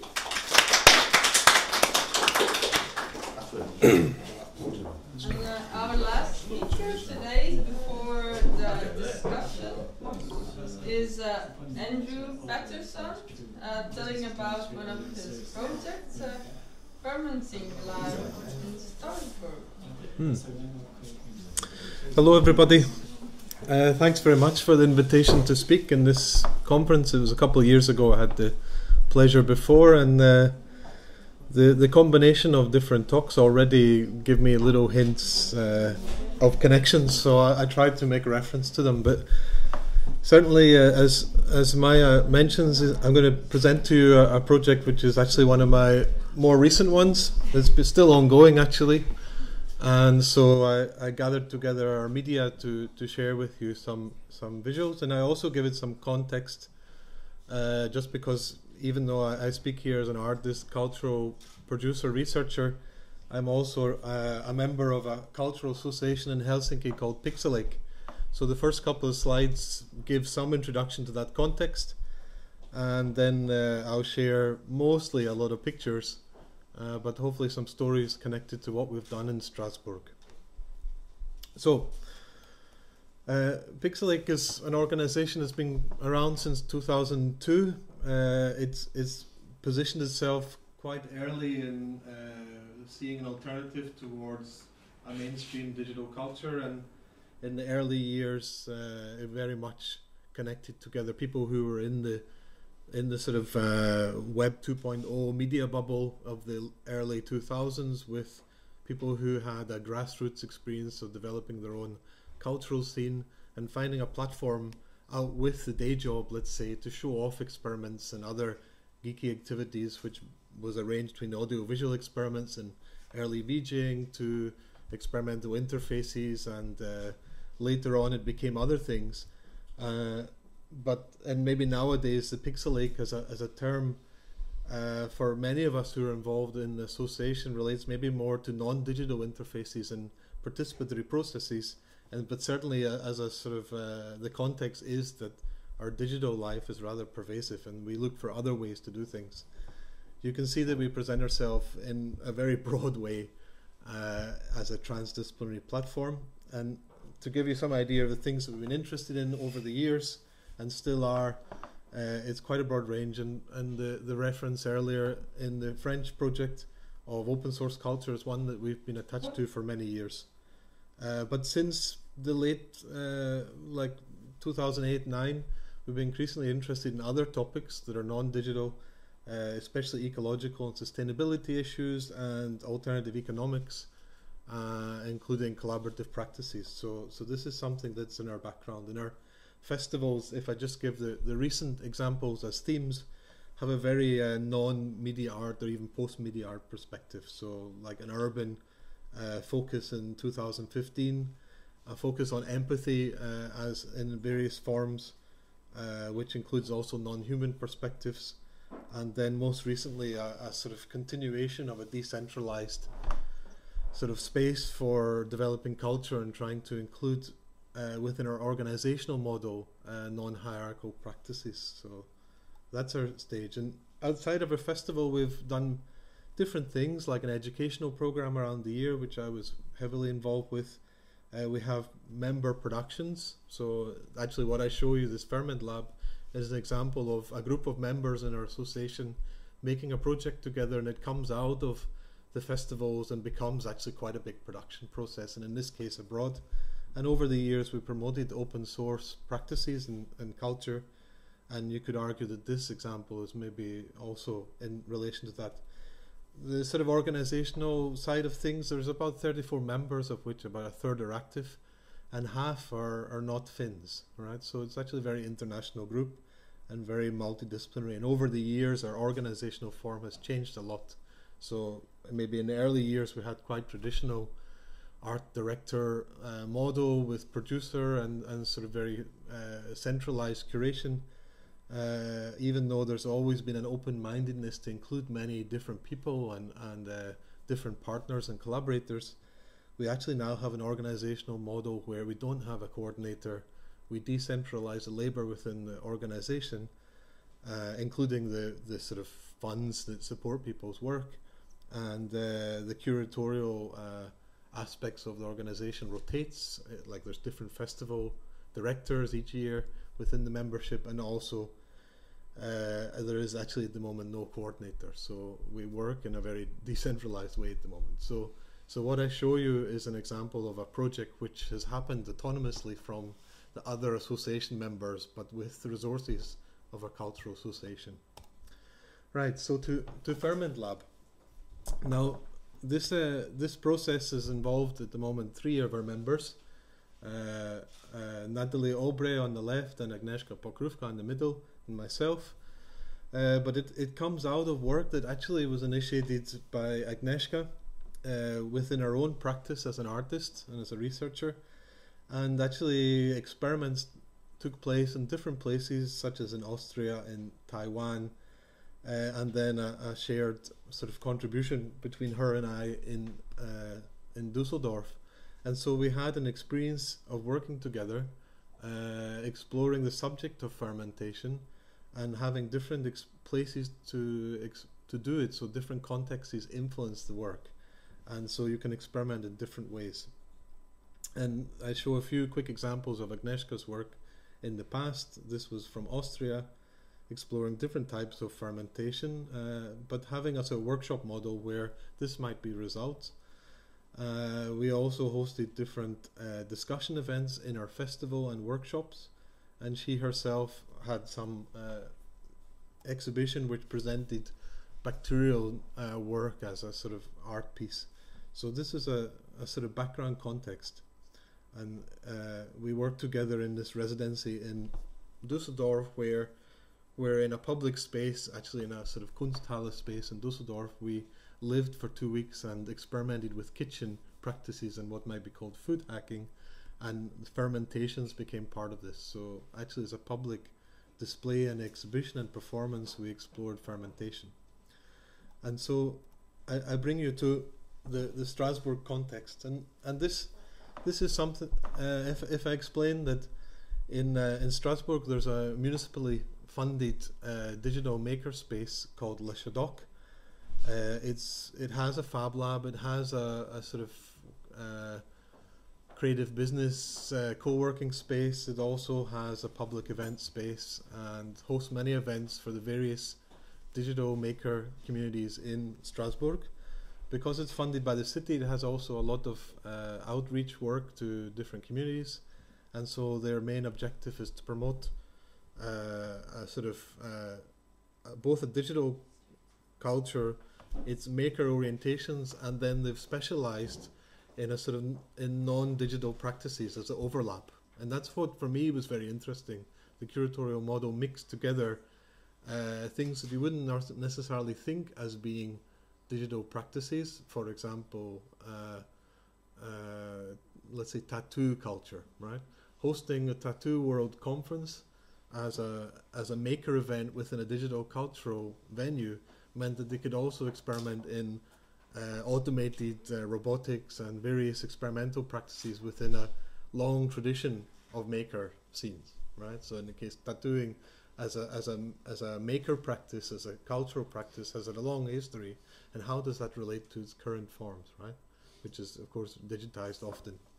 So within that context, we proposed a project for their international residency program, because every year they invite artists to be residents in their space. They don't have an accommodation space, but they have invited artists to sit and work in their space and develop projects that they wouldn't maybe normally do in their local context, and especially to consider how they might relate to the wider communities that exist in the city.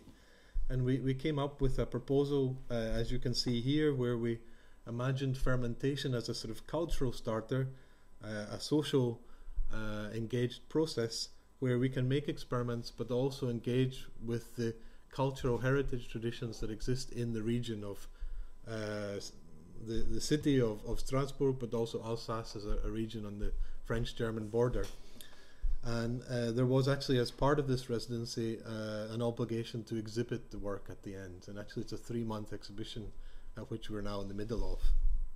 So what I'm going to show you in a moment is many pictures of the practices that we did, the activities we did. But when we went into this process, we had these types of questions in mind.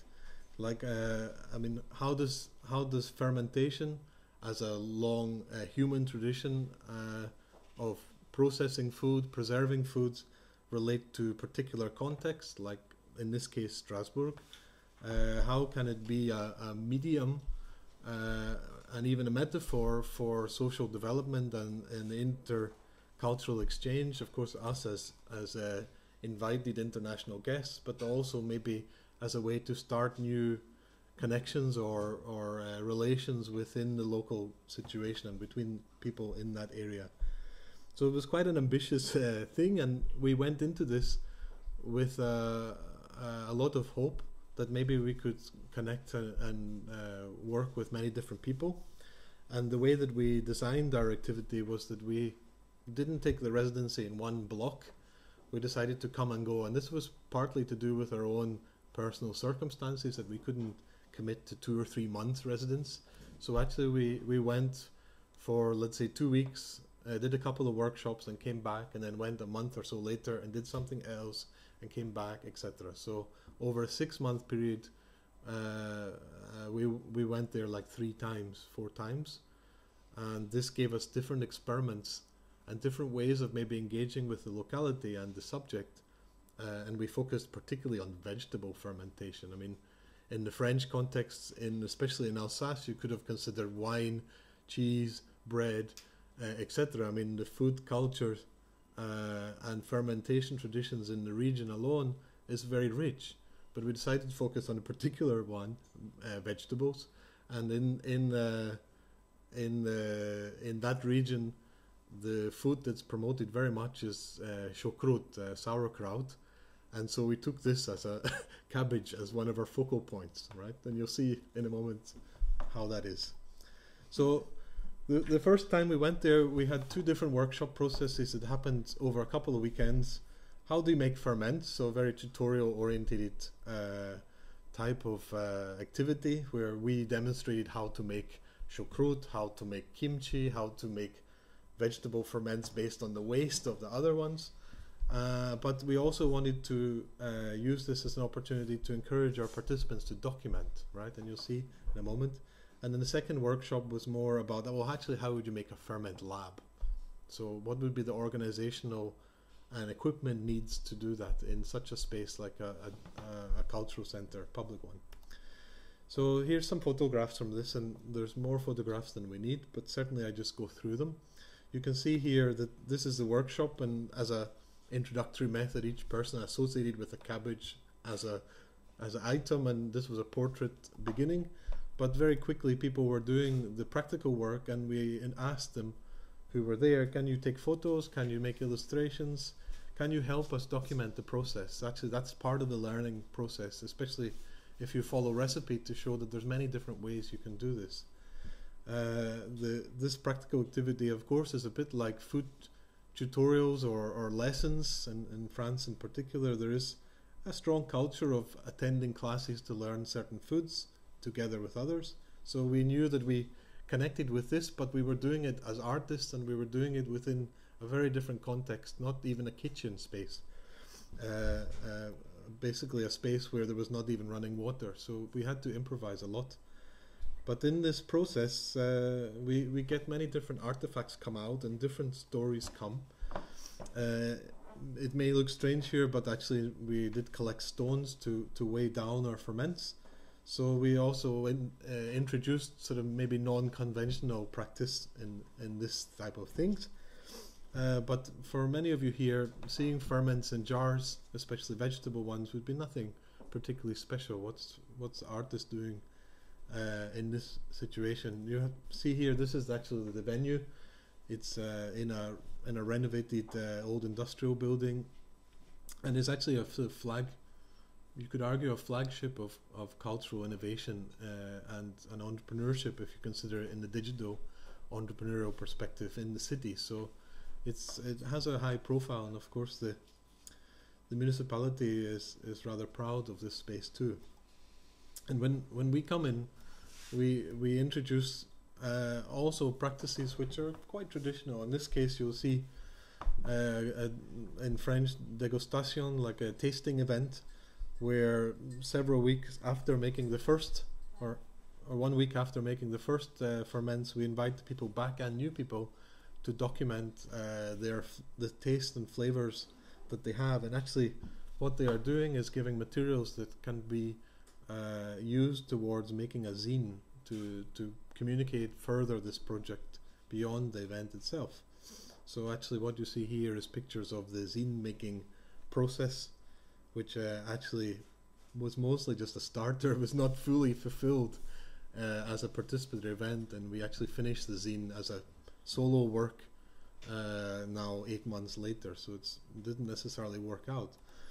But it was part of the process to think about that. How might you document this maker practice together with others, so it's a collaborative process, and how might you do it in a quick prototyping way, and of course in a way which maybe can share later.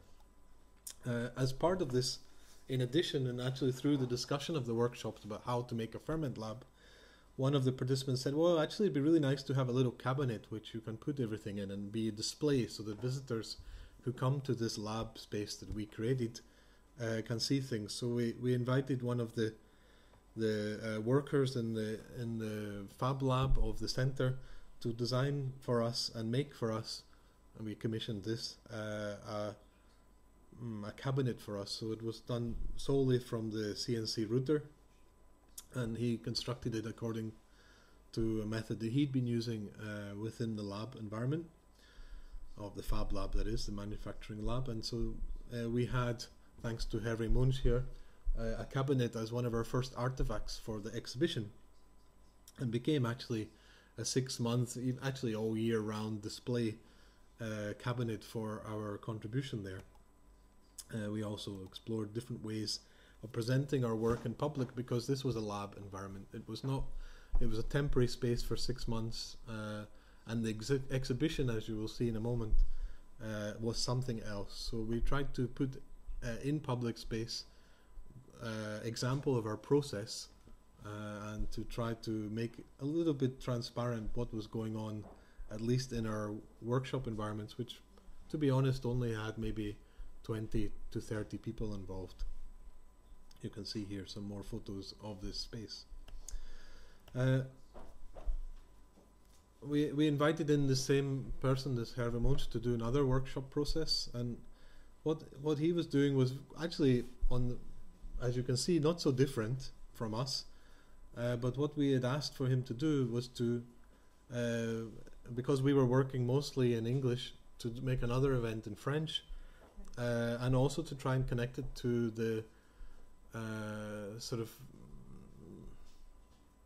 digital fabrication practices that were happening in the Fab Lab. So was there a way that we could mix together vegetable cooking, fermentation practices with laser cutting and such like? So what came out of this process was trying to explore a sort of visual identity for the jars, and a way to maybe create personalized signage for the lids of the jars. So you can see an example of this, and we will repeat this exercise, so I only have a couple of photos just for time reasons.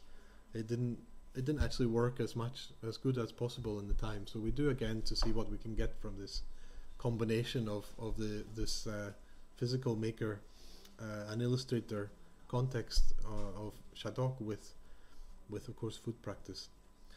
Now, about halfway through our 6-month residence period, there was a 2nd year anniversary of the cultural center, and we proposed to make an event which tried to connect again with the local cultural traditions and traditional practice of the area, but of course it's not exclusive to this area. The idea that making shokrut or sauerkraut is not something that's necessarily done and has always been done as an individual singular practice, but as one which has been collectivized and done for a community, or at least extended family, and so something that is done collaboratively with other people.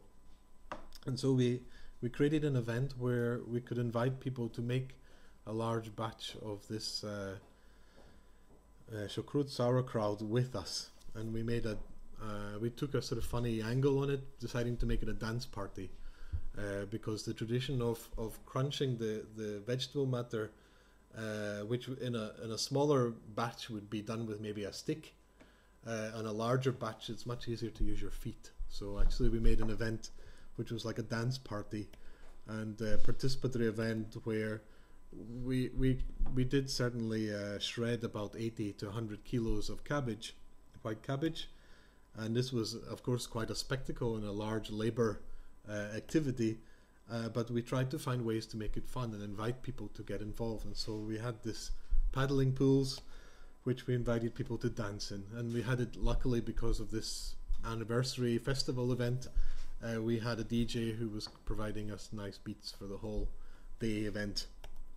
And there's nicer videos than these still photographs, but you get the idea that even just the activity of getting your feet, in this case mushy, and certainly the very unusual experience of having cabbage between your toes was something which was attractive enough to encourage at least some of our friends and some of our family and some of the general public to get involved, and in some way trying to reinvent or to find new way to take a tradition from the past into a very contemporary situation and make it curious, at least for people to get involved and to imagine what maybe it would have been like in the past. So you can see something from the inside here, and what we produced in the end was actually 4 barrels of shokrut, so it was a massive amount. There's actually only 3 left, because we've, over the period of the last since April, well, it's 9 months pretty much, we have thrown away about half of it, and that's another story. It looked like this around June, which to many people's eyes is disgusting, but this is quite natural yeast process on top, and underneath, deep down, if you dig deep, at least something like this, then you have really good tasty sauerkraut. Yeah, and because it was a municipal building and because we had it on display, and we made it for a purpose, we didn't plan to throw it away. We thought maybe we can advertise to give it away, right? And of course, with food and safety regulations, and with us having no license and the particularly strict French food regulatory environment, we could do nothing with it because it was in that space and we weren't present. you know. So actually, these photographs here of someone taking away the shukrut, which is what we hoped would happen. You know, we had laid out like this. It take some with carrots, take some with spices, take some with kurkuma. Never actually happened, right? And we still have it on exhibit in our exhibition at the moment, and some of it is already down the toilet or in the bin. But that was a curious problem, right? You can create a spectacle, you can create a participatory event, but what to do with it afterwards? And that particular situation of ours, where it was a public municipal building, we were not present to gift it, meant that actually they couldn't give it away. So it's a curious problem, but an ironic one considering we preserved the food, but that's another matter. So as part of this process, my colleague Agnieszka, who's graphic designer and illustrator, also made a lot of visual communications around this project as a way to try and encourage maybe something, encourage an interest and curiosity into something which maybe is seen as mundane or normal, or even something that you don't even bother yourself. It's something you just buy, and it was trying to encourage a participatory practice in this. And as part of our process, because we've been advocating for open source culture, and particularly that the materials we have are just a starter, just like in Ferment, it's just a starter for something else. We've also archived all our materials with Creative Commons license and already uploaded them to Internet Archive. So we tried to be a good example of how you can take artistic, creative practice into an open environment where others can reuse it and adapt it, and also to promote the commons, not just food recipes as a commons, but even the media and the artifacts that you produce as an artist, as cultural producers, also as commons. So we have a lot of our material already online, mostly different media, but in some cases the graphics and audio files, etc., videos. And at the moment, as I said, there's an exhibition. So this opened at last month, and it's in the 3 stages. And at the moment, we're in the 2nd stage. But it's a 3-month exhibition. It's in the context of Strasbourg being, in a historical sense, and particularly in the late 20th century, late 19th century, early 20th century. It was seen as a important laboratory environment for bio and medical and natural sciences, and it's also coincidentally the period when the early work of Louis Pasteur, who was a resident in the city in the mid 19th century, when his work as a scientist started to become industrialized, and so the rise of breweries and food processing industry also becoming something which rose the economy in the city and in the region. And so it was interesting for us to contribute to that environment where the city presents itself at the moment as a sort of laboratory environment for the future, particularly on biomedical and biotech industry in the region. So it was very curious context, and we tried to present ourselves artists working between food and science subject, working with new media and technology, but in this situation where the city could be a lab. So this is our exhibition as it stands at the moment, a large mural which combines different dreams and ambitions in old rhetoric style from a sort of agricultural style, let's say, of the region. And then this table here, which was actually our main artifact. You can see the barrels in the corner, you can see the cabinet in the back, and even the cabbage crates in the furthest away. But this table was our main interface to our work and to the processes, because with fermentation you cannot trust that the things you make will be good 6 months later. In fact, a lot of our things we have thrown away. Some of them were stable enough to exhibit. The barrels of shukrut are quite firmly shut because most people don't like to smell it. But what we have on the table here is the leftovers of our practice. So the artifacts, the tools, the spices, some of the products that we used, etc. And you can see these little black stars. These are actually touch-sensitive buttons which are connected to this little device. It's a bare conductive board which is based on Arduino, which is a very simple way to put audio files at a touch-sensitive interface. So that actually, when you pressed the little star like this, you heard a short vignette, a short story about what we did or what we used, or how did this thing that we left lying around still is interesting, right? Or how did it relate to our process? Because that's actually all we could leave behind. This is somehow our museum of residence. The opening was interesting experience, and it's still ongoing. So each month there's actually some changing artifacts on the table, some changing installation in the space, and in the rest of the exhibition there's even changing artists. But we have this whole 3-month period, and I'll leave with these words from Agnieszka, and it's mostly that our ambition with using the practices of fermentation and the metaphor of fermentation, especially in the social context, is that you can put together the conditions for development, for starting things. You don't necessarily know if they're going to work out in the long term, but you can use this metaphor as a way to encourage different things to go together, different ingredients, whether it be people, institutions, communities, to be placed near each other. And the process of being near to each other under certain conditions, under good conditions. In fermentation, this means anaerobic, without oxygen, salty brine water, so that it's only some particular bacteria grows, is important, right?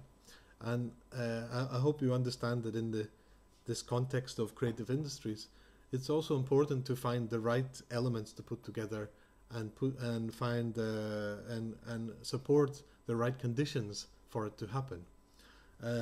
For me, I have been interested in the idea of kitchen lab, for example, as an environment where you can test and explore creative work between food, between performance, between new technological developments, whether it be molecular sort of gastronomy, for example, or different ways of presenting and communicating things that come out of everyday practice, like a kitchen environment is an everyday practice environment. But it's necessary sometimes to create the right conditions for actual experiments to happen, and it doesn't have to be at an industrial level. It can be at artisanal level. And this for me is very interesting space, and I personally think that Liepaja is a good environment to encourage a kitchen lab, and actually even with certain practitioners in the room, a very good context, MPLab, for this type of thing to happen in. I also imagine that certain particular locations can be good for this. I'm quite closely and strongly connected to iWEEK, which is 50 kilometers away. I often believe that iWEEK is like a sort of ferment cultural capital of Kurzeme, right? There's nothing wrong with inventing such an idea. When you realize that there are some economies at bigger and smaller level based on everyday practices like this, and also creative practitioners around to explore it at the micro level, and also even some industrialists to think about it at a bigger level, then you have a very rich environment and very good ingredients together to make bubbles happen. So thank you very much for that. If you're curious about this project, there's a lot of documentation, as I already hint, and these slides are already on the archive, so if you want to look at them again, you can. Thank you.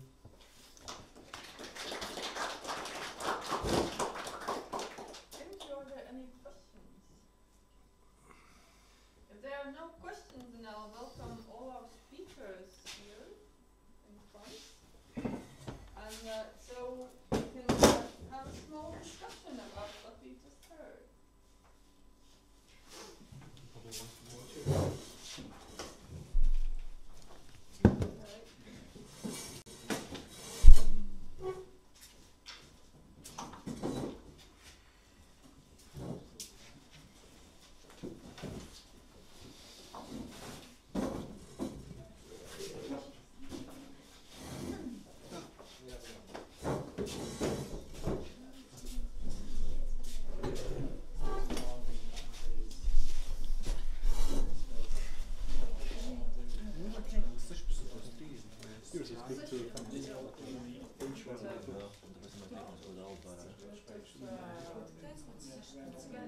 Ideas of the research. It's too much for a short I even left a lot out.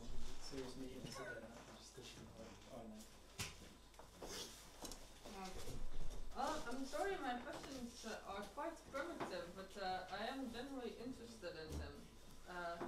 And the first one is if it is a very kind of nice and a token idea that I create something and I share it with the world so anyone can reuse it, modify, and make the world better. But how do I survive? How do I make money? But making everything open source. I feel like this question comes. I wish to answer this one as an institutional person. The project at the beginning, I didn't know what was Creative Commons. I thought it was something free without money. And at the end, with the question of author rights,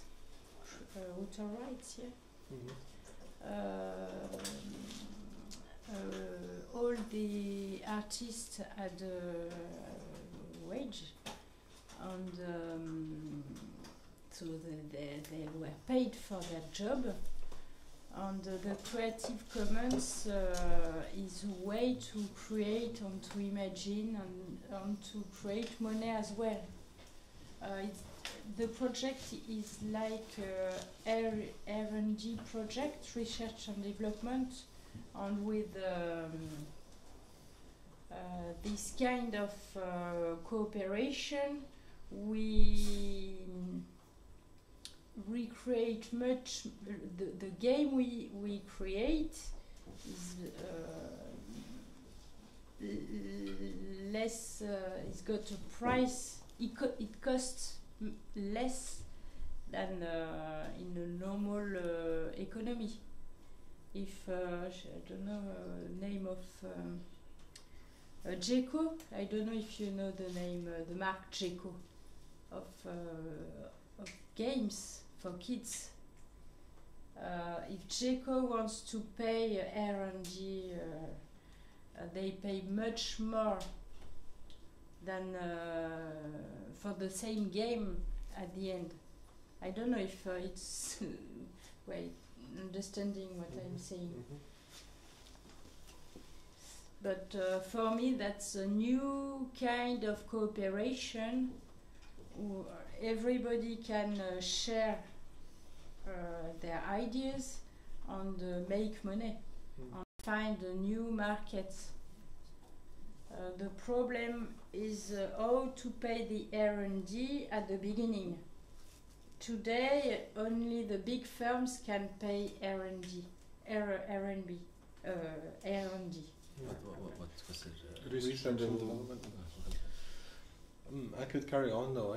You could say that the residency that we had in Shadok in Strasbourg was a R&D residency, right? It's public money that is given to a cultural association. It had to be an NGO. We're not getting money as individual artists. It has to go to NGO. Yeah. And so, and as an NGO, in our case, an international one from Finland, we are already promoting open source culture, right, and participatory culture and things like this. And me personally, as an individual, as an activist, I promote the commons, right? So, and I'm quite happy to do that as a researcher, activist, and artist to promote the commons. And for me personally, I think it's important to try to walk that talk, right? I know I'm not getting paid to produce an artifact. I'm getting paid to do a process and to explore a process and to communicate the process. And anyway, the subject that I am inspired by in this case is based on commons. It's the recipes and cultural heritage that we have inherited around the world from many different places. It's not coming from a privatized source in the beginning. I should not expect in that situation to do anything but put it back to the commons, right? there are, of course, people who have developed whole business models, artisan practice, which gives them an income, even cooperatives based on the same practices. And yeah, if I feel like that's a good thing to do, that I want to find another way of making money and living, maybe I can take my specialist interest in that direction too. But I think you have to acknowledge where you're getting your source material from and where it goes back to, and not to enclose it and privatize it. There's many good examples from the open source technological scene where it is possible to maintain a business model on open source principles. You know, you operate in another situation. You don't sell the product, you sell the services, as the most obvious example. You know, that's my take to that.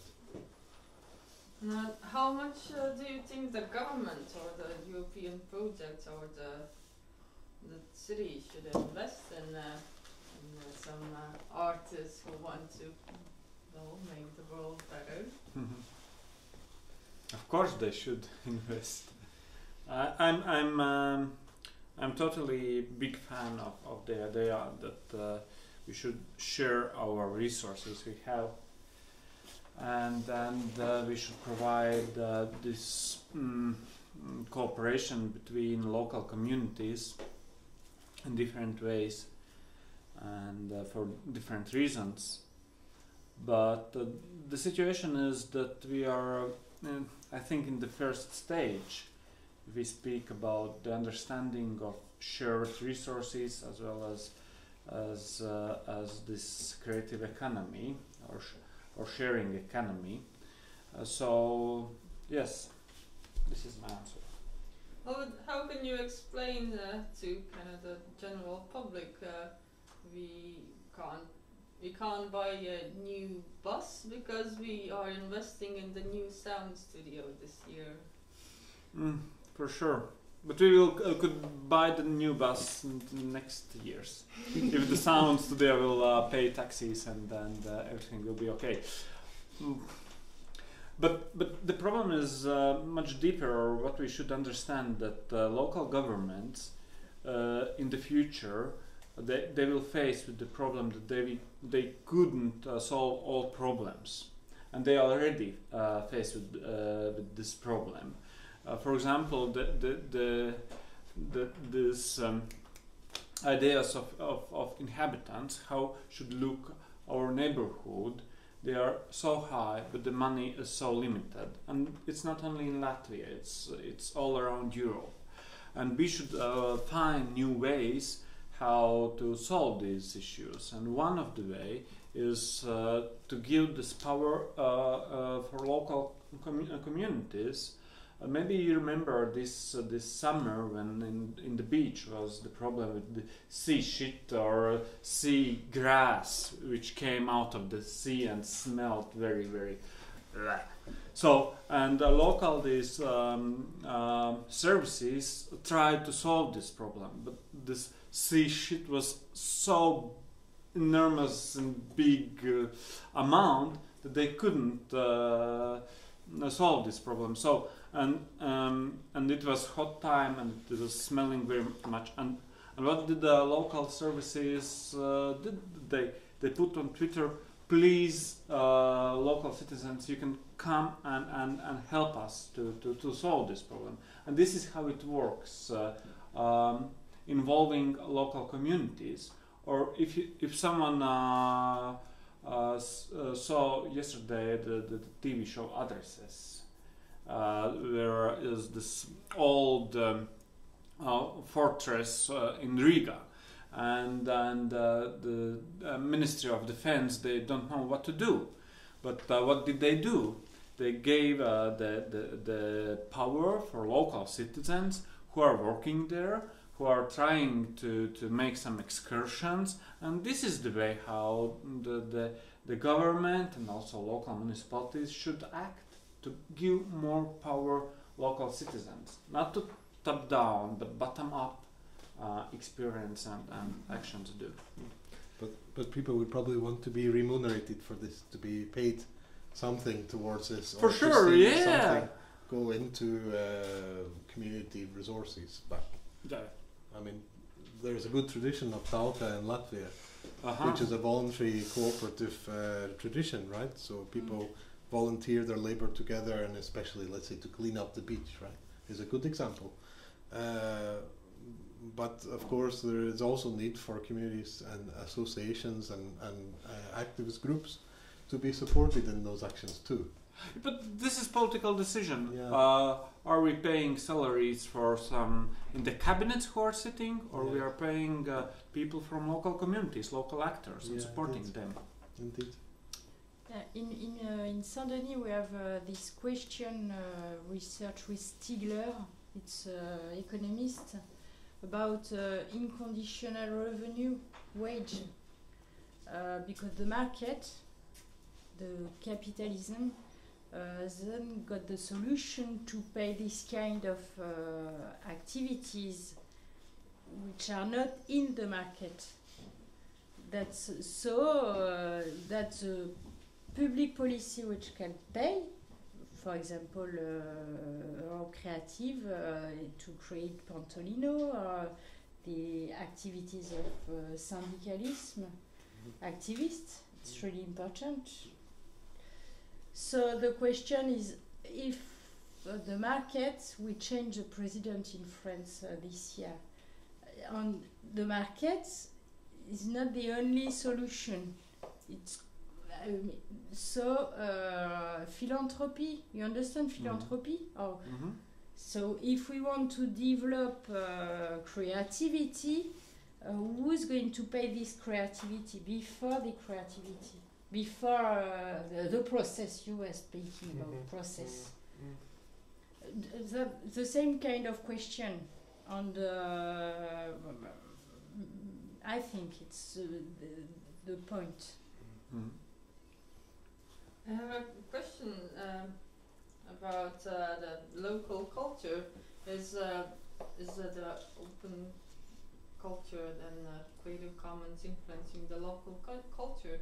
Are we not getting too kind of global? Are we not just averaging out between all the cultures? Is that a good or a bad thing? That we are too local? Or No. That we are trying to get to the to the other extreme. That everyone gets the same starting point. So we kind of forget the local part. We will not use the local recipes to make sauerkraut. We will use recipes from Finland, as I do not believe they are that different, but it's just an example. Is that a problem or not? I don't know. I don't think so. I don't think so. Yeah. Because of course, there will never be, like as you said, evening out. I just don't see it happening. That might be one of the few examples that, of course, if Andrew's project will get more popular, then people Google Google recipes, then they will find those ones instead of asking their grandmother. You meant something like that? Yes. I don't think that's an issue.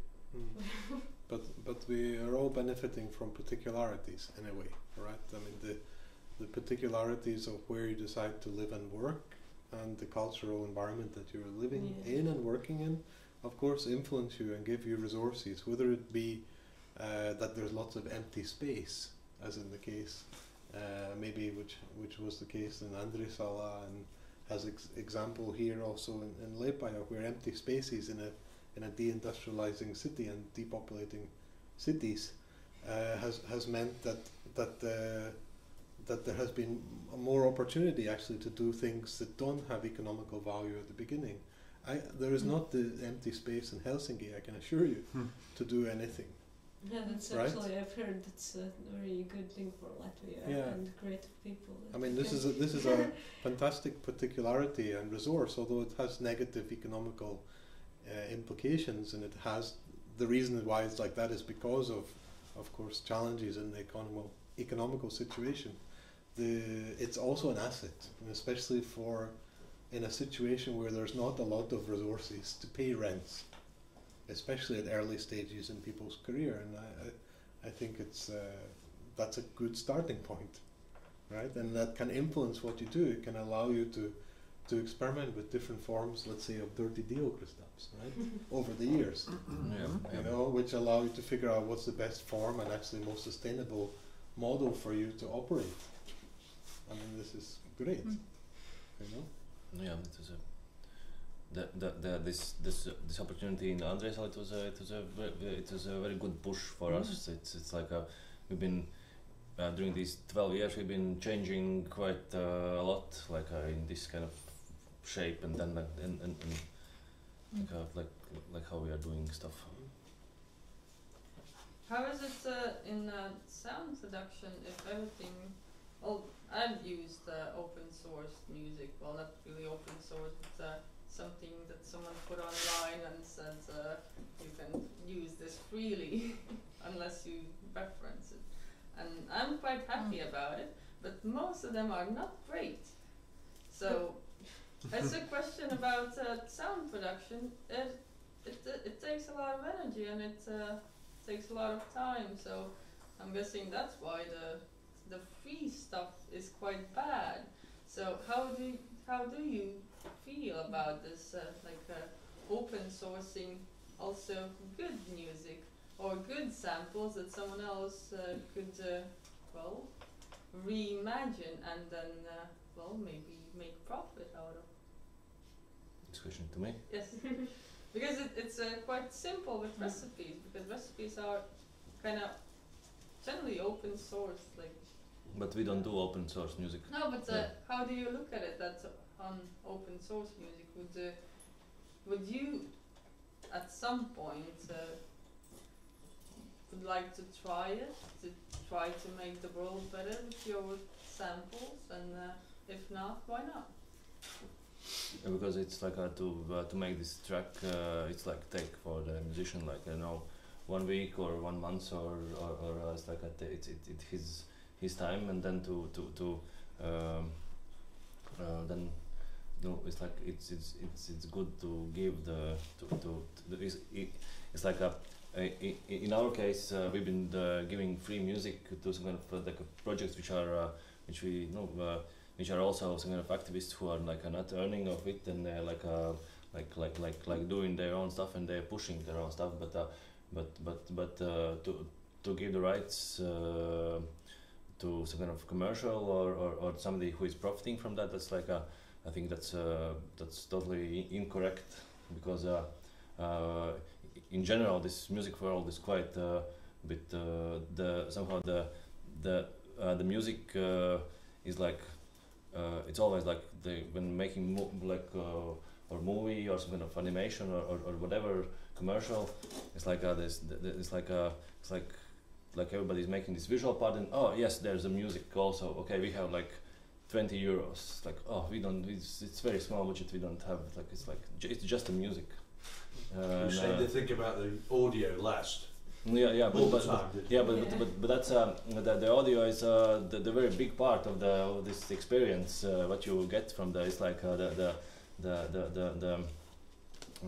emotions you get. It's like you feel sad and stuff, and it's like the sound makes it how you feel this visual part. And yeah, I think there's nobody must give his own work for some kind of commercial use. It's totally, it's not correct.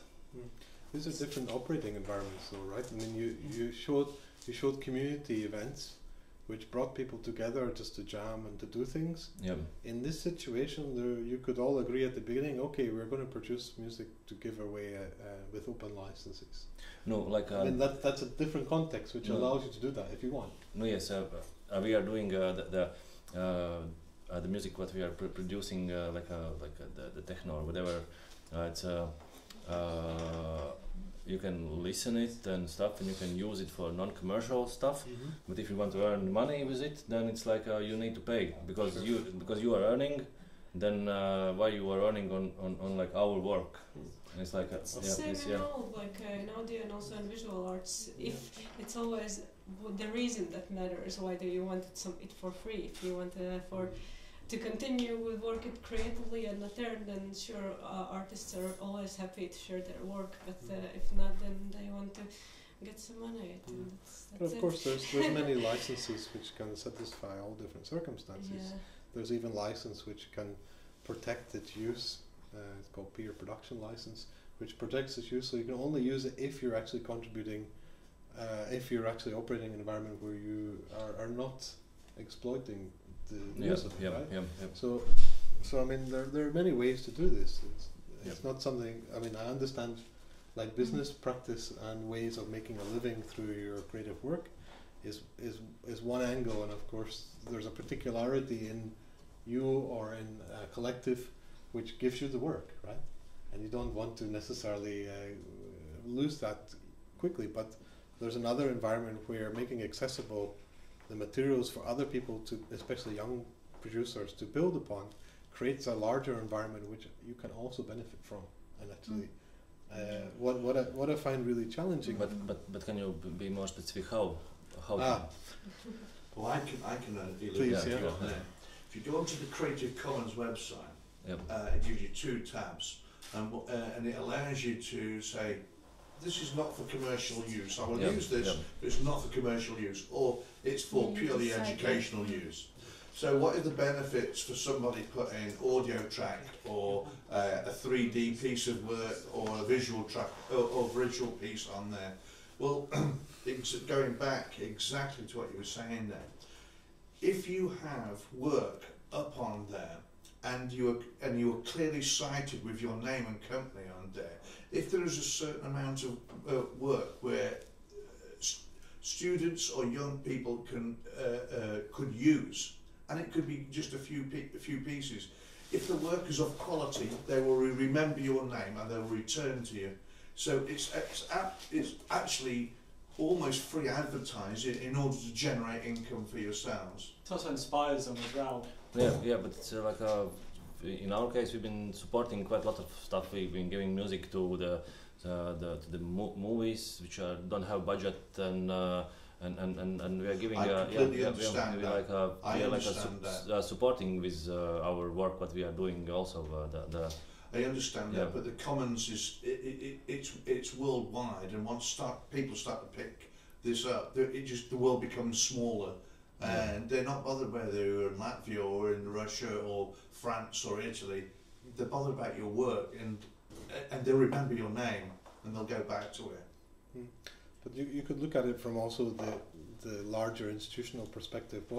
What conditions and infrastructures do you need to encourage and support, whether it be municipal government level or educational institutional level, which fosters an environment for creativity that people develop and can see potential for them, maybe even to make a living out of it, right? And this can operate in many ways. It can be giving the spaces and allowing spaces to be renovated and used for whatever purpose is wanted, is presuming that it's a good purpose. And then, of course, there's the other side, which is the more immaterial side, whether it be knowledge sharing, actual media sharing, all these things which help people start and begin activity. We could go to the other model, which is basically everything is owned by Adobe, if it's visual, and all the graphic art I've seen looks like it's made with Adobe. It looks like it's made with Adobe. Visual software. It's visual software. But I agree with what you were saying, that when you go to look for free soundtracks, there's not an awful lot out there. I know because I've looked. Yeah, don't rip off somebody's CD, because YouTube will take you down. But when you actually go to look for something original, and they don't have the time to collaborate with some audio students in order to create something original, there's not something ready-made. There's not something of quality out there ready-made within Creative Commons, unless you really, really, really look. Well, it takes also the creative producers of media to also put their work in that situation, so there is better stuff. I mean, not saying that any one of us here offers something better than what's there, but at least you have to take that step, you know, and think about, well, is there something I can gift for other people to create a cultural or creative economy out of what exists already that we're borrowing from, because we for are. example, the stuff I used to sell, when I used to sell certain services and products, I used to charge a fee, etc. But now they're becoming, I'm no longer benefiting from them, and now we'll teach people to do that for free because it's no longer relevant to make me an income. Yeah. So I'll give it away for free as a skill and a lesson because it's no longer useful to me, but it can be useful to the next generation to build up and continue from that. Yeah, but I'd like to get paid to do that.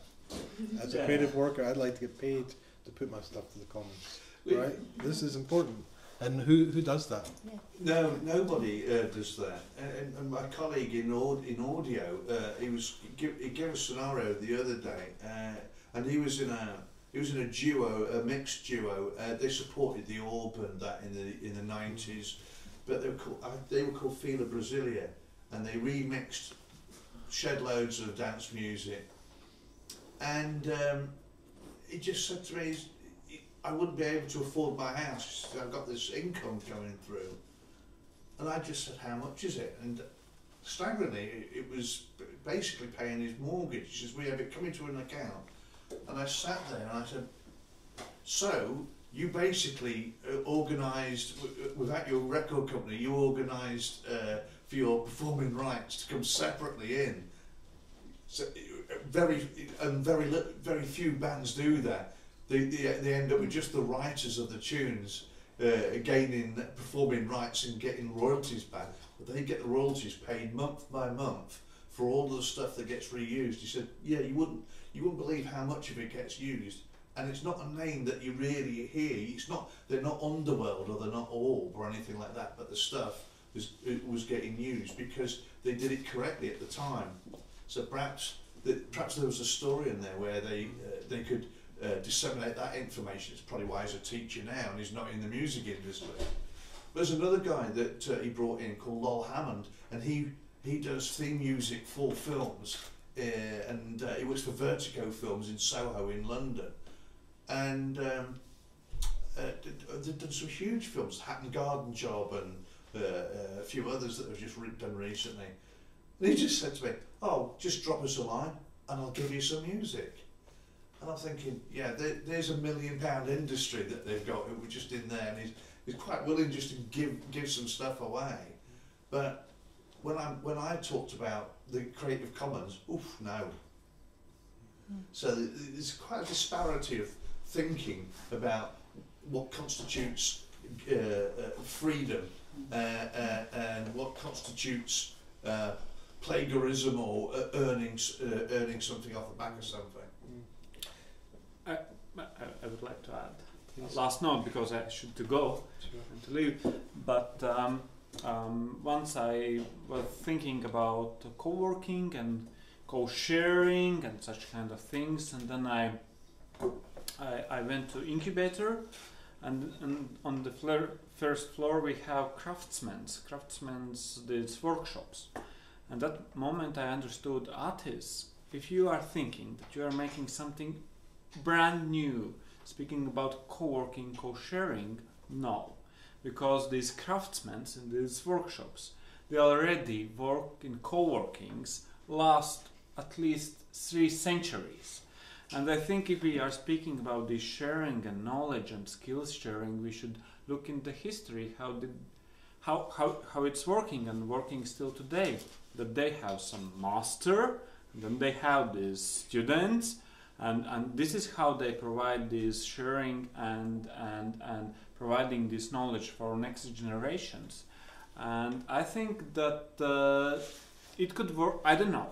But we can adapt this model also in new media or music or whatever we are speaking about. Because Leonardo da Vinci was pop artist, and our folk songs were these pop songs in 19th century, and who knows, maybe in 200 years new media art will be, or like traditional art and a piece of our tradition. So I think we can adopt the models who are already working in creative world centuries. I somehow didn't agree that our traditional these songs are not like today's pop songs, but because today's pop songs are made to earn money, and like it's like the pop the pop. But everyone knew that and used that. But not like back then. Not like to earn. Yes, of course, this earning like moment. Like but Leonardo da Vinci was a pop artist. I think will ask my last question, and then I hope there will be other questions from the viewers. I can imagine only ways how this Creative Commons that is based on internet, based on media, can widen the generation and knowledge gap. Can you tell me ways how it can reduce the knowledge gap? Because the Creative Commons are available to people with access to internet and access to a computer. So those are not old people mainly and uneducated people. So how can you imagine we could use Creative Commons to reduce the knowledge and generation gaps? To understand GitHub, for example, I don't know, you know GitHub, the internet. GitHub, yeah. It's not so easy even when. No, even for me, using it and finding something on there, it's quite tricky. You could say that different generations are familiar with different mediums, right? So like maybe those who are familiar with radio and audio as a way to update yourself, what's happening in the world and what's happening in culture, is one medium which, of course, is also a little bit inaccessible and not so obvious for, let's say, a younger generation who watches everything through YouTube, right? As an oral cultural environment. So I mean, of course, trying to find different ways to appeal to what people are familiar with is important. But let's say that some practices online, such as local history or geography or things like this, as is represented in Wikipedia or in OpenStreetMap or things like this, like all projects which are promoting the commons as a shared environment and shared knowledge, can be more or less accessible. But the technicalities of licensing is not so important, right? It just depends what can you engage with the curiosities that people have at whatever age they're in, and this licensing context is a background thing. Do you know what I mean? It's not so important. It's more important to try to engage with the different generational ways of dealing with culture and engaging with taking part in culture. That's more important than considering the license in particular. We all have various understandings of ownership anyway.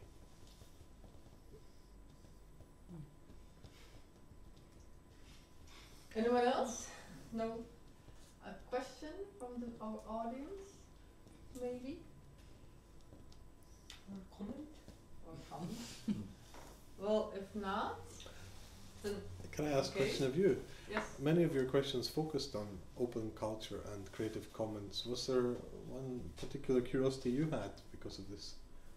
Oh, no, I was just hoping that you'll get open source music from Dirty Deal, but yeah, it'll cost you €50. Invite them back more often for teaching. But no, I'm really pro open source, but I know I'm kind of using it a bit freely, and just searching for free vector art or free background music. I know that I'm not a good example, but that's how I'm using it. I'm always just, if I need something for free, if I know that I will not earn any money, I just ask the artist and they're usually willing to share. That's never been a problem. So. Yeah, but you don't always need something made by an artist. Most of the time you just need very generic, specific things, like vector art for airplane, because you're just too lazy or too busy to do it yourself. For that you don't need a music by Jordi deal. Oh, but I'm generating quite a lot of just funny little videos with my students in school, and I need basically a very generating background sound, and I really don't have the time or the energy to search for someone to do this for me. I need just to Google something free, and I will just take whatever Google gives me. But I'm a bad example. You're doing too much of voluntary work. Yeah. So I guess I have a question to Paula and Andrew about funding applications. How do you feel like? Do you have like your creative freedom when writing these projects to fund your projects and initiatives, or like isn't the projects coordinated or money given by a government too political, or is it like a freedom for the hot topic for new creativity? Well, it always depends on like who gives the money for the project. If it's from the government, they usually are really free and general. Like if I went from like the government, Latvian government, but if there is a particular great concourse,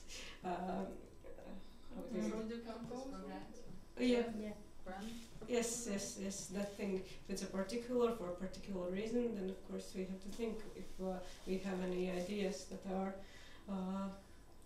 fits it within that framework of that particular grant, and that's like basically it just always depends, and you can always find if you really feel like that particular grant proposal is not unrelated, then of course it's quite hard to figure something out, but usually it's, I don't know, for me it hasn't been that problem. There's different levels to answer this. One of them is if you want to talk about it in the Latvian context, right? So in the Latvian context where public funding has to come through NGO context and is heavily bureaucratized, so it's a big pain. Here it's really quite easy. It depends, maybe it depends, right? But depends what type of, do you have a space, right? This is one thing. Do you have a physical space you have to manage and look after? That can be a bigger pain than if you just have a group of people who can work anywhere, right? But then anyway, the expectations of non-profit work and what you get and things like this is one situation that changes in different countries. Well, that's actually in the Latvian context, I understand it's a little bit of a pain, right? In the Finnish context, it's also can be a pain because you have to maintain a functional association of people. It's not just your friend and family members on the board, but you actually have to have a real functioning association, and that can be a pain to get public funding, right? The Nordic cultural funding is actually very flexible in comparison to European funding. You can make a lot of plans based on not so clear things, with the idea that you can satisfy the Nordic criteria of what they want to promote: cooperation, they want to promote equal rights, and all these type of things. And if you demonstrate that in your ambition, at least you're not bound as much as doing exactly what you say you would do, right? The European funding environment, especially European Union Commission Fund, is actually Creative Europe is actually very bureaucratic, because you're meant to do exactly what you say, and your deviations is a big deal, right? So that means you have to plan in advance everything and produce what you say you're going to produce, and life happens in between somewhere, right? And that's not so fun. If you decide to operate just as a collective without organizational form, then where are you going to get your money from? I mean, are you going to do it as freelancers? No, right? but that's why in our Yeah, organizations we have this we are developing our business. Yeah. That's like who can sustain our creative work and the things which is not giving money, or it's like which is not about money, or which is still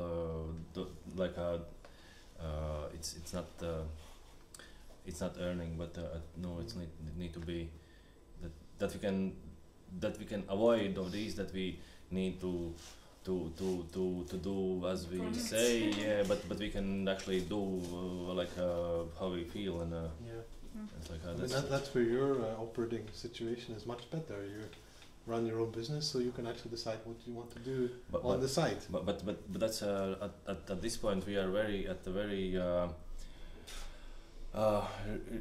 risky moment, because this other part is taking more time from us that we do this creative work, and that's like we are now actually we are now it actually have took all our time now. But everybody says that that's a big risk when you start making money. You don't have time for do other things. You kind of just don't want to anymore. No, but that's why we can now earn salary for ourselves. That's like our next step is to earn one extra salary that we can invest into people and to pay the salary for some kind of person who is like like curator or cultural producer. Doing the boring stuff. Doing the fun stuff. It looks like for now we in our last discussion with my colleagues I have decided to maybe to stay and concentrate on this financial part and to develop this part, and then we are looking. We actually have one person who is who hopefully will take over this all the creative part for ourselves. We'll see. It's like but I think also in the Latvian context, that's also a smart way to go too, if you can manage to get enough money to support someone else. No, it's always you never know what's happening tomorrow. It's like But precarity is all around, eh? Huh? Precarity is all around. One of the. What's precarity? I mean, you feel unstable always, right? You don't have the security of knowing that you every month will get money to live, right? This is. But that's a very good thing when you now we have money. At least we can pay a salary like first year. Like if you come from the environment when you don't have money, and when you don't have where to sleep, and when you don't have what to eat, then actually this like I'm not afraid of because now we have money. That's cool. But okay, if we have lived in also without money, it's like it's okay. It's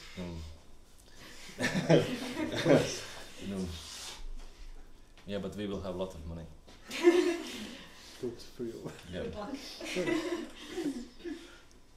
Well then, money. thank you for sharing and caring and participating. And, I think we'll end today.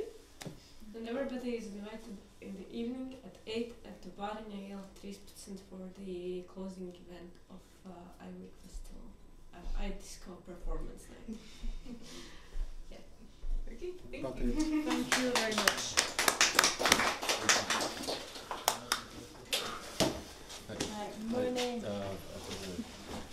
Listening to my presentation was really messy. That's why I actually didn't show a lot of I didn't show the music that we are doing and also about the trail. I show a little bit. It's But I think people are not easy to go and look for more. Don't worry. I have the contact of Puķītis. Yeah. In Paris there is a small Puķītis, not so active at the moment. On do you know Puķītis? Yeah. I heard of them, yes. Gaidām, ka mums beidzot būs arī sadarbības I look more for your project because it's a good example. If you come in Paris, Yeah, I will come to Paris one day for sure. I give you my card. And this person, Emmanuel Rebus, is that right? No, it's not Ferrat. Emmanuel Ferrat, the general, is one person who's been interested in fermentation things for a long time. Emmanuel Ferrat? No. There's some things to exchange for sure. Oh, I have your. I don't have any card. You can just write an email Yeah, to me. sure. Thank you. Thank you, Véronique.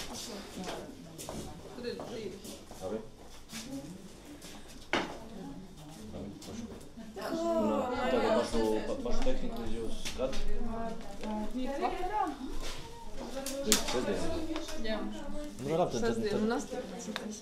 Pirmdien arī var. Tad nu, varat par Niklām pazinīt, tad vienkārši tad viņam visu vai nodot.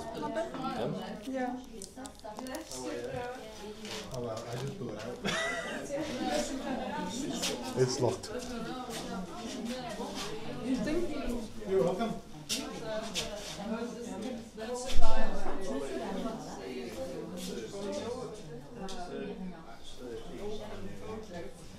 I would like to see where the kind of the tiny drawings around. Yeah. I can imagine one of 14 posters or something. If you can get some nice tattoo paper, you can also make tattoos. Yes. We put the tattoo sheet up also. I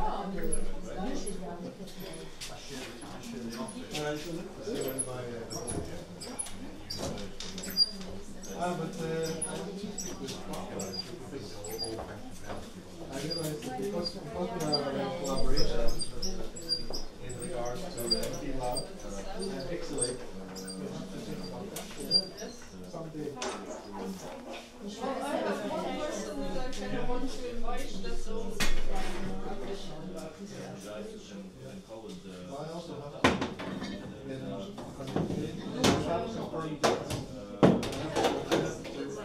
Last week of May and the first couple of days.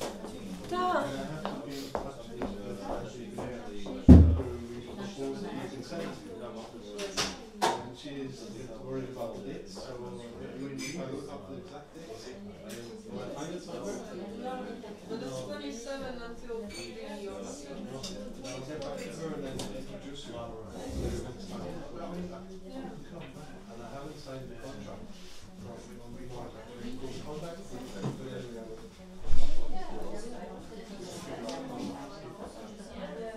But it's cool, I mean,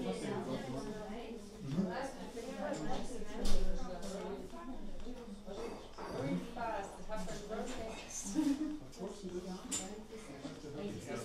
But you should be used to that because of this.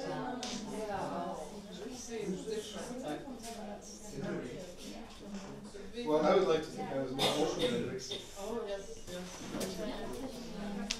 A lot more doing everything yourself.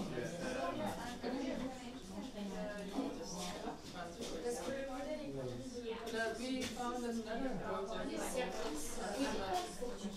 The deadline is 8th of December, and it's about medial literacy. It's they want 5 different contrasts. Well, I just found out that our university has, well, I kind of just sent them readers, but I just got 2 responses from 2 people. We haven't done this. So, nothing. Oh, it's a blank reply. Okay, how can we help?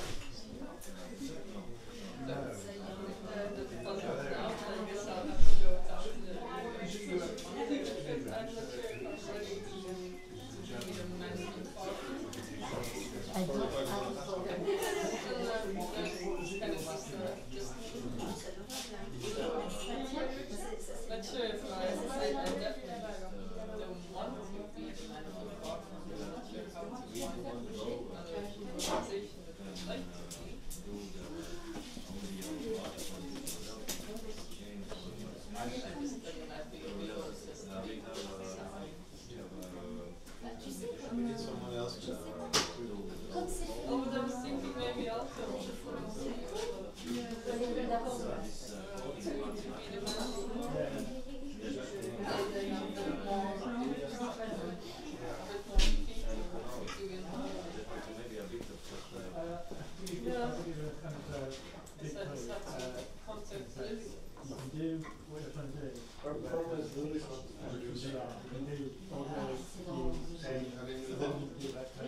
Yeah, this is the trouble with we still have the cut back on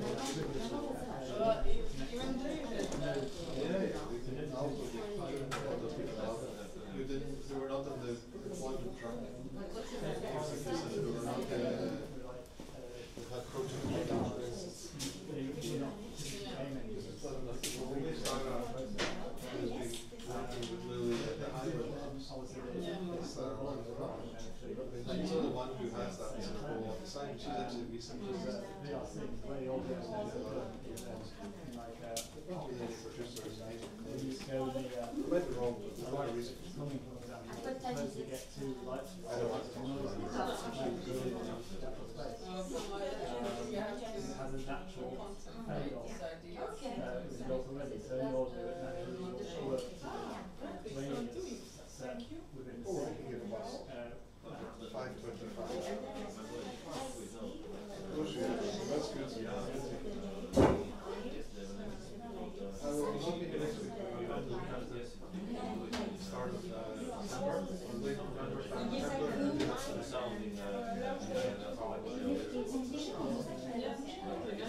Faut allumer? T'as allumé? Yeah, actually a lot more workshops. The one because it's using power supply. And you should try to share an example of it to stick with our hands because they're planning next to do some workshop on power supplies. I'll try to remember also.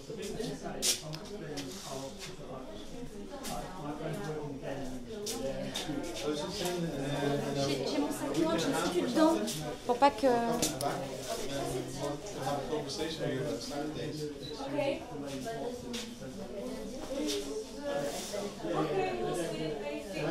Email to check your dates. Ah, parce qu'il fait plus d'eau. Ah oui. À demain.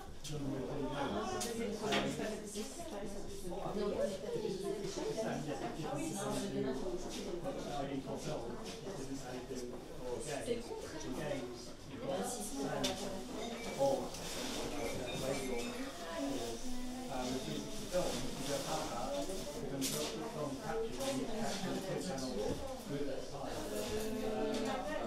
Moi, je dirais bien, est-ce que vous pouvez aller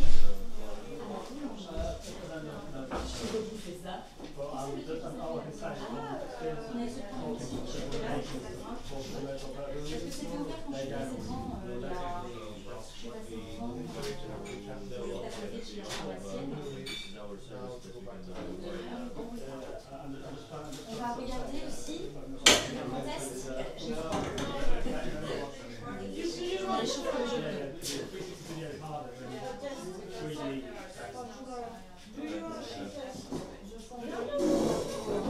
Est-ce que tu veux que je reste jusqu'à 5 heures? Ah, do you want I stay for 5 o'clock? No, I don't have to stay. I'm just asking you. I can't. You can go and have your time. Okay. On peut rester, c'est dans 10 minutes, 5 heures. C'est dans 10 minutes, In 10 minutes it's 5 o'clock. We can stay here to see the needle is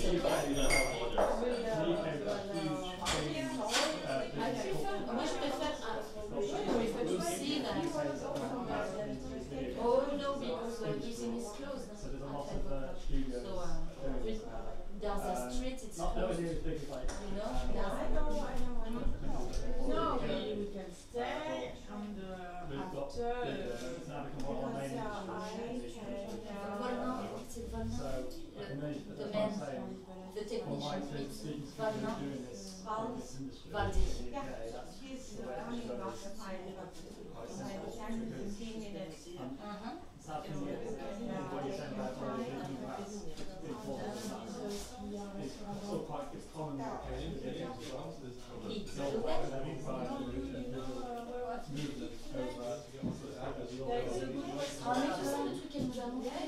In the direction of the bridge on the left. There was one place in the city center, Roma Garden. There is a place. May sounds great.